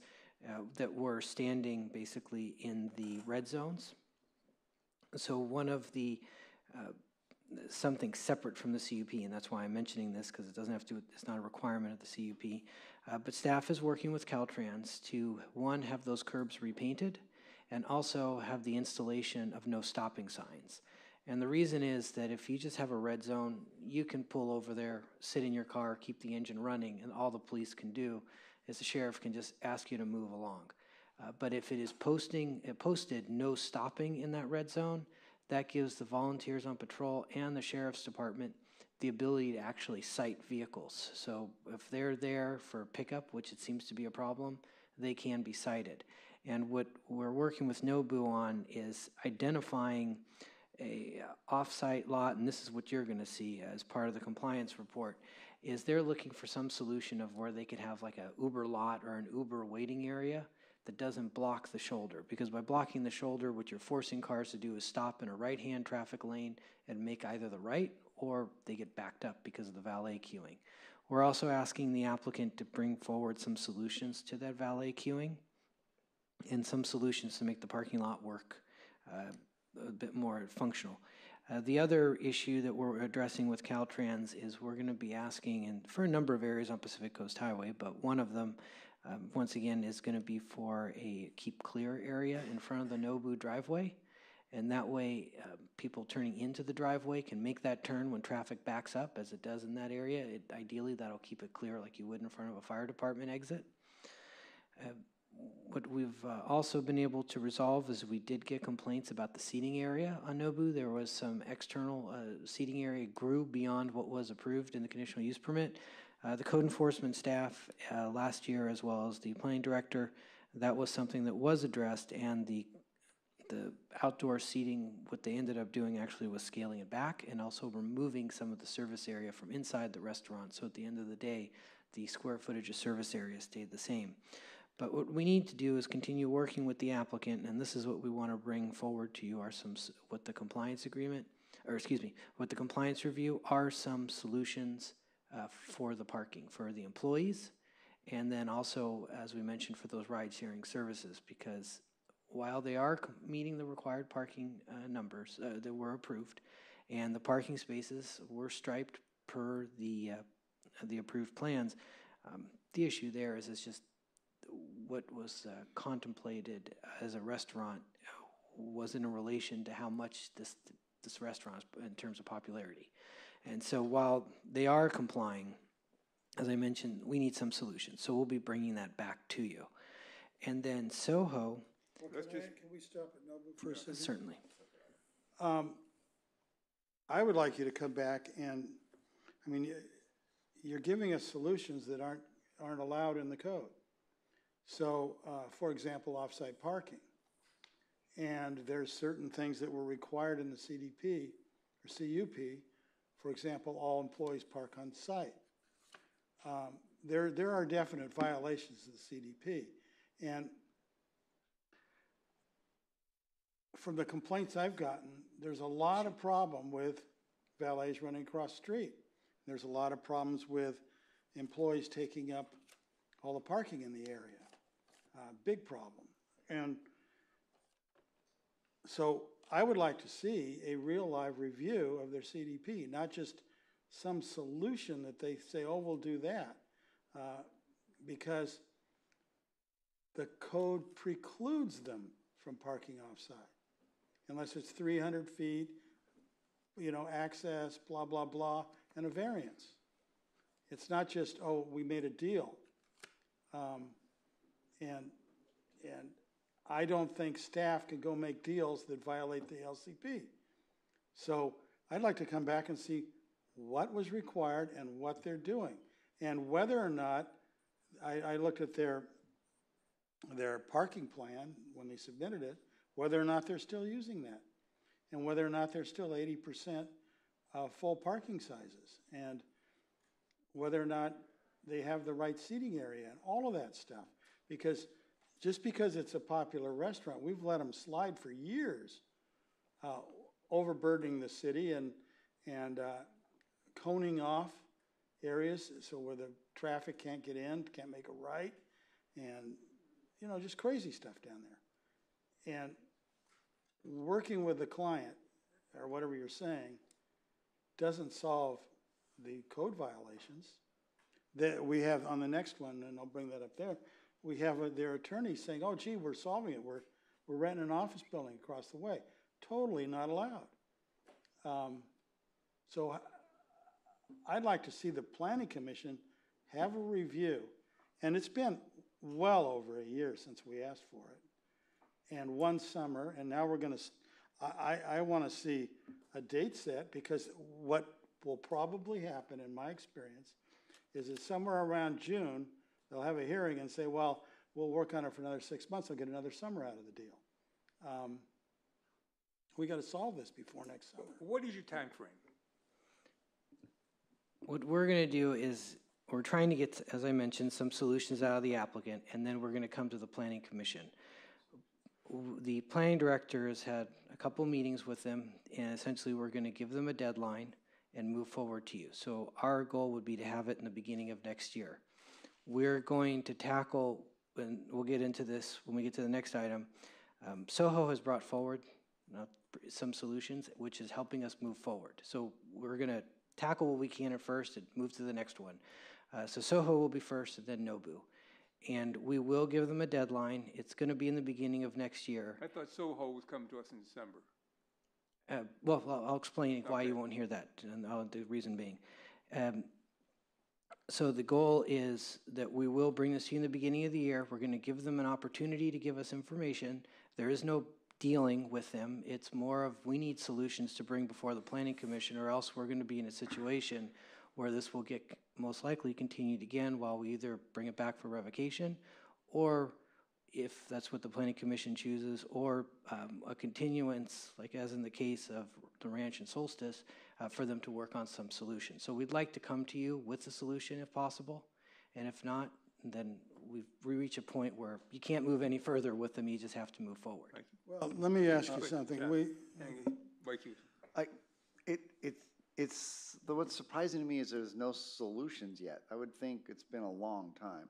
So if they haven't brought forward solutions yet, that seems a little, like, I don't know, something doesn't feel right. I just want to make a broader observation. It feels like there's too many cases, and this is certainly a high level one, where our parking codes are insufficient. And I think that's the real issue. I think the city needs to look at how we're parking projects like this. It seems like project after project, including the lumberyard and stuff, they're just maxed all the time. So we're too busy trying to shoehorn in cars. I'm not blaming you, I know I'm staring at you. You're too busy. It just feels like we need to look at not just Band-Aids, we need to look at the bigger picture on this, because it's just become an epidemic than anything new that comes before us. And of course, everything old isn't up to code either, and we can't magically grow those parking lots, but this has been a disaster, and I think the city's shares in the blame, because our codes were clearly not up to snuff. And yes, there's other issues, but we've now trapped ourselves on this property, which is what's scary, because it's not going to magically grow. And anyhow, I would like to think they'd have brought solutions forward already. We've had issues in the past with them. It feels like Soho House takes much more ownership of their issues, even if they have them, compared to Nobu. And it just seems like our codes are woefully inadequate here. That's my observations. Mikey, I was at all those hearings. And when you get elected to city council, you'll see where the problem came from. They all had giant look the other ways on them. And it doesn't work. Now, so we were, I think, supposed to hear this last March. So can I get consensus to agendize a vote on a revocation hearing for March 31st, 2019? And if they fix it by March 31st, fine. But the first part of the year, as far as I'm concerned, is March 31st. It's not June 18th, after waiting 2 years. Any comments? I think what you're hearing is a sense of frustration, all right? I mean, this thing, I mean, we've been at every meeting, we've had. Decision, and I'll mention it to Bonnie and ask that at the next meeting, she could explain that to you. Okay, but Trevor, can we have a revocation vote, or do we have to agendize it? I would suggest, since this is just a compliance update being said here, you were gonna set an item to consider whether to set a revocation hearing, that you would want to agendize that next, and Bonnie, I think you might want to hear from Bonnie at the next meeting about when she would want to set that date, because I imagine that hearing on the drop dead date for Nobu would also be paired with a decision about whether to set this for revocation. This would give Nobu a chance to explain what they've done, their compliance, state of compliance or non-compliance, and potential solutions to it, and then the commission would be able to make an informed decision about whether setting a revocation hearing would be appropriate. Well, Okay, can we next, for the next meeting then, can we get an agendized item that says that Bonnie will give us the date, and if we don't get that date, we go to the John's plan and book the revocation meeting? So everybody's got a chance to do what they're supposed to do, but if it doesn't happen, we've at least got some ability to move this thing along. I agree, because, I mean, we look like, honestly, the amount of calls I've shared, many meetings, how many calls I get, this is a real hot topic, especially after this summer. We look like we're just doing nothing. We look like idiots, to be honest. And I'm totally in favor of that. So at the next hearing, then Bonnie could bring back an item to discuss this, and then to discuss setting a date to Yeah, if we don't get a date, we set a when to set the revocation. Is that okay with you, John? That's fine with me. Now, I want to point out, by the way, that Bonnie is supposed to review this monthly from the day it started, okay? In their parking situation. It's in their CUP. So she's got the power to shut them down, okay? As a director, to fix it. And it's been years. So I'm just not going to wait anymore. Okay, so we got that. Nobu, we got covered for the next meeting. Soho. On Soho, the representative is here this evening, and with Soho, what's going to happen, and the applicant can confirm this for me, but we're going to bring forward to you their compliance report, which we know that they're out of compliance on one item for sure because we issued an administrative citation, but the applicant has explained that basically the conditional use permit they have right now and the operation and basically the spirit of Soho, it doesn't really meld. Soho is an arts community, and they would like to be able to have amplified music. And so what they're going to come forward with an amendment to their conditional use permit, which is going to be before you as part of the compliance agreement, and it's going to address their parking situation. And it's also going to ask for the removal of that one condition on their conditional use permit about amplified music inside the restaurant, because as it stands right now, they cannot get a temporary use permit to have amplified music or amplified music in the restaurant. And we have received a complaint, but they acknowledged that they did it, and an administrative citation was issued about roughly 3 weeks ago. And since then, we've had no complaints. Our code enforcement did open a case at that point. And so what they're doing is working with an engineer to have a plan before the Planning Commission for the operation of amplified sound. And then also we'll have the traffic information. The plan is that we're expecting that within 2 weeks, they would have the submittal to planning staff. That we'll say that'd be mid-November. We would then, staff would review it.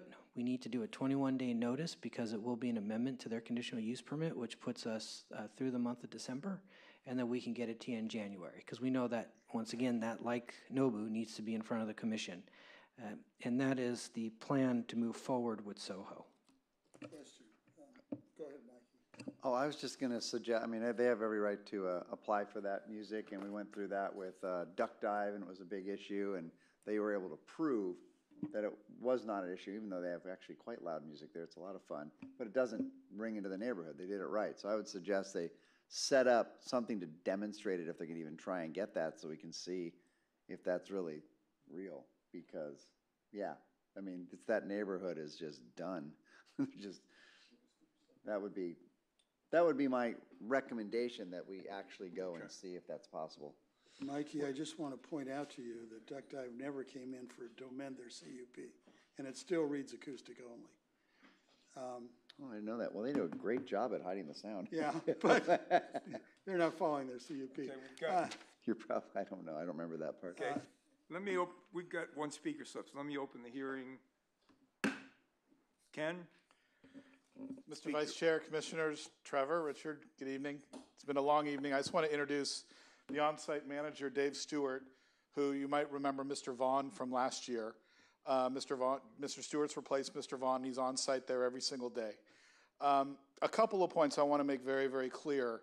And this is completely factual and non-judgmental about where we're at.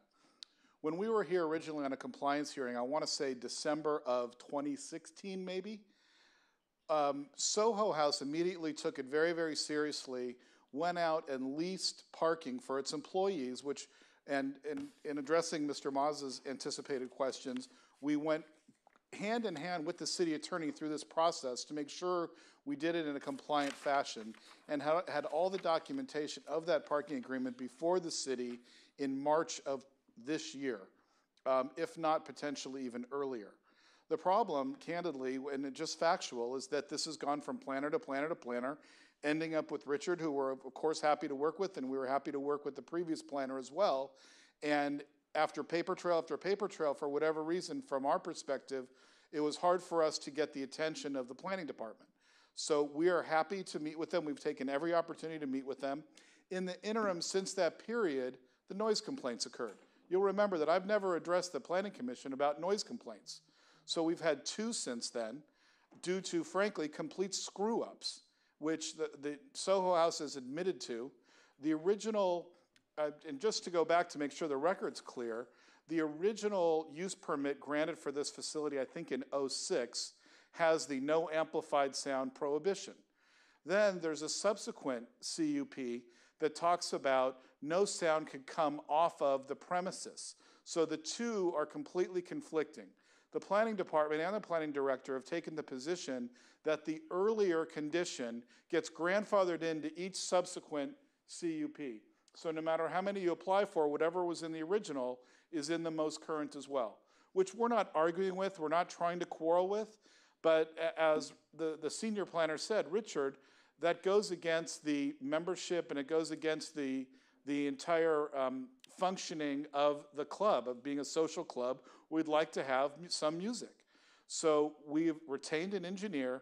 The whole goal is to have the music and sound going seaward and not laterally along the residences. Of course, we have Nobu on one side, which is plenty loud in and of itself, and then residences immediately east of Nobu. We're aware of that. Then we have the, I believe, 2 hotel facilities to the west, and then residences, an apartment building west of there. We're aware of all of this, so we're bringing in the engineer with the intention of designing a way to have amplified sound on site that does not go laterally, that goes seaward or out to PCH, most likely seaward. So we've also, by the way, we've also at our discussions with Mr. Clevenger asked to understand who is complaining, because we very much like to reach out person to person to meet with them. Staff is there. Mr. Stewart has offered to meet with them. Other staff from Soho House has agreed to meet with them. I'm happy to put my phone number on the record if they want to meet with me, 310-746-4412.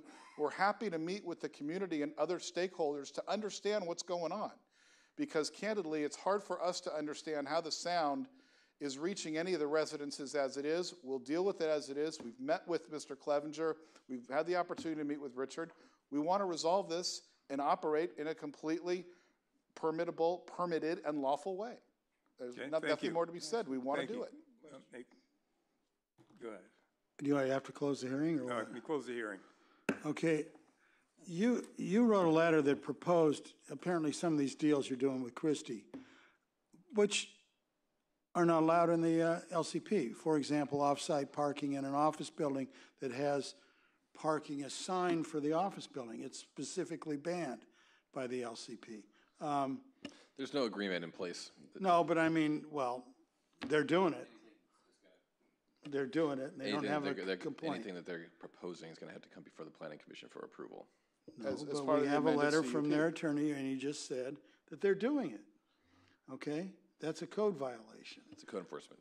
Yeah, but I'm just saying, what I'm worried about is coming to us and proposing a solution that has to have a zone text amendment, which may or may not be approved by the city council or the coastal commission.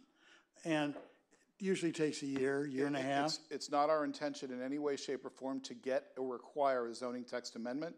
It's not our understanding that one would be required under the proposal we're making. We've had multiple discussions with the assistant city attorney and the city attorney. No one has told us that we need to do that as of this date. Even though our code says you can't park off-site. It's not what we understand the code to be. Okay. Okay, I would like to, if you're So I done. got one, just for clarity, okay? I might be able to hook you up with some of the people who are complaining, okay? Love to And I hear just from want to be clear, okay? There have been, I've got documented 5 noise violations, complaints. 3 of those are on video. 2 of those videos occurred after Bonnie called you guys and said you can't do this, right? Understood. Okay, so I mean, in the process that says, so when we do our review, all right, I mean, I'd like to also have incorporated in that review was just some history that sort of says what the hell's been going on, okay? Who's paying attention to who? Because, you know, in your letter you say, well, you know, it was a misunderstanding, all right? Okay, in the world that I come from, you were blowing us off. There's no intent to do that, Mr. Vice Chair. Right, Please understand. Right, I understand the words. I'm just saying that. So we just. This isn't being an egg-headed lawyer and trying to pierce the law or come up with some exclusion or anything.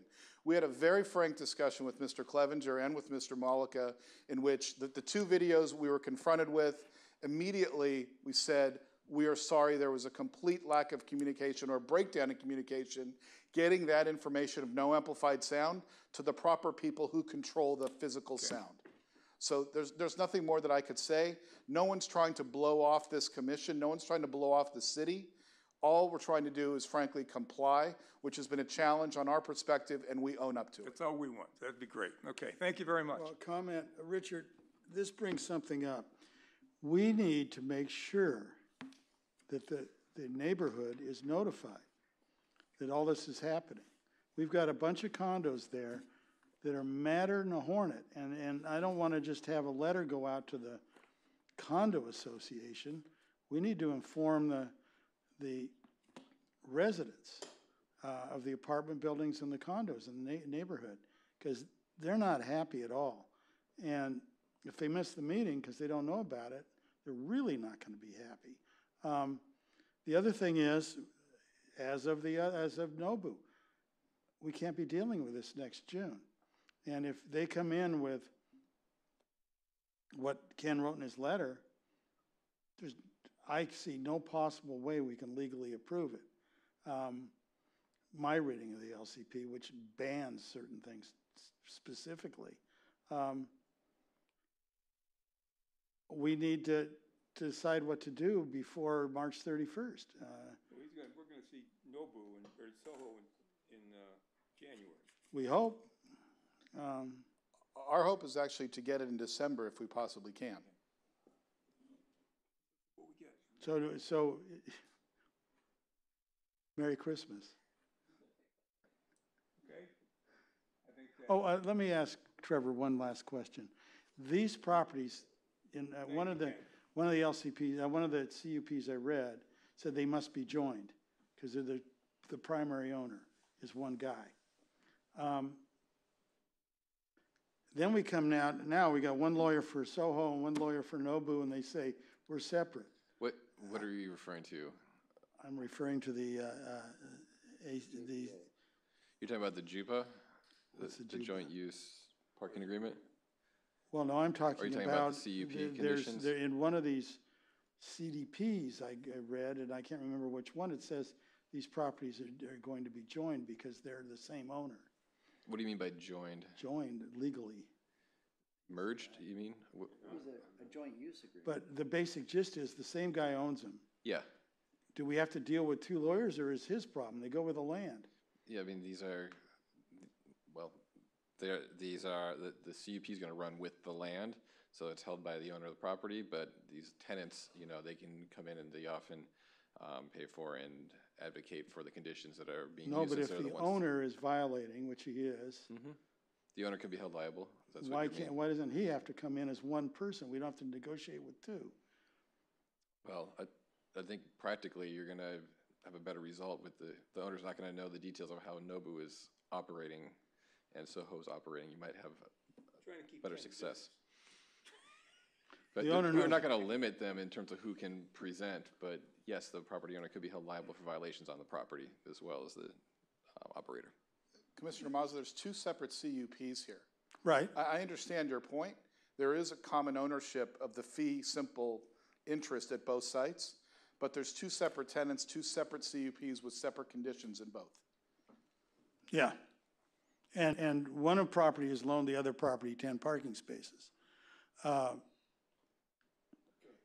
Whatever. Okay, done. Thank you very much, Ken. Motion to adjourn. I move we adjourn. Oh, yeah. Calendar. Oh, man.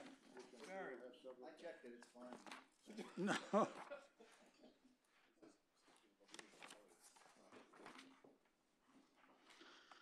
I didn't have any. You wanna call the item? Yes, let me get back there. 8A. Item 8A. 8A, proposed 2019 calendar of meetings. One more page, and you'll see it. And we've got the list. We don't need a staff report, do we? No. I would like to get rid of December 16th. And next year. I'd like to add that. I'd like to cancel that meeting. It's a pain in the ass, 9 days before Christmas. You have to take off your Santa suit or something? Or? Yeah, and if we run out of time, we could have a special meeting sometime or something. It would create a 6-week gap between December 2nd and the first meeting in. Yeah, we've had those before. Let's go to the North Shore for a while. That's what's Yeah. happening there. I think we don't have enough meetings. I think we ought to meet weekly. Well, we always, the last several years, we've always had a bunch added, and then we've always had a bunch of meetings where there's like 10 minutes worth of stuff to do. So I'd just like to I'd like to make a motion to accept planning recommendation with the cancellation of December 16th. I'll second. All in favor? Yep. Aye, done. Meeting adjourned? I move we adjourn. In honor of Mikey Pearson. All right, all in favor? Aye. Done.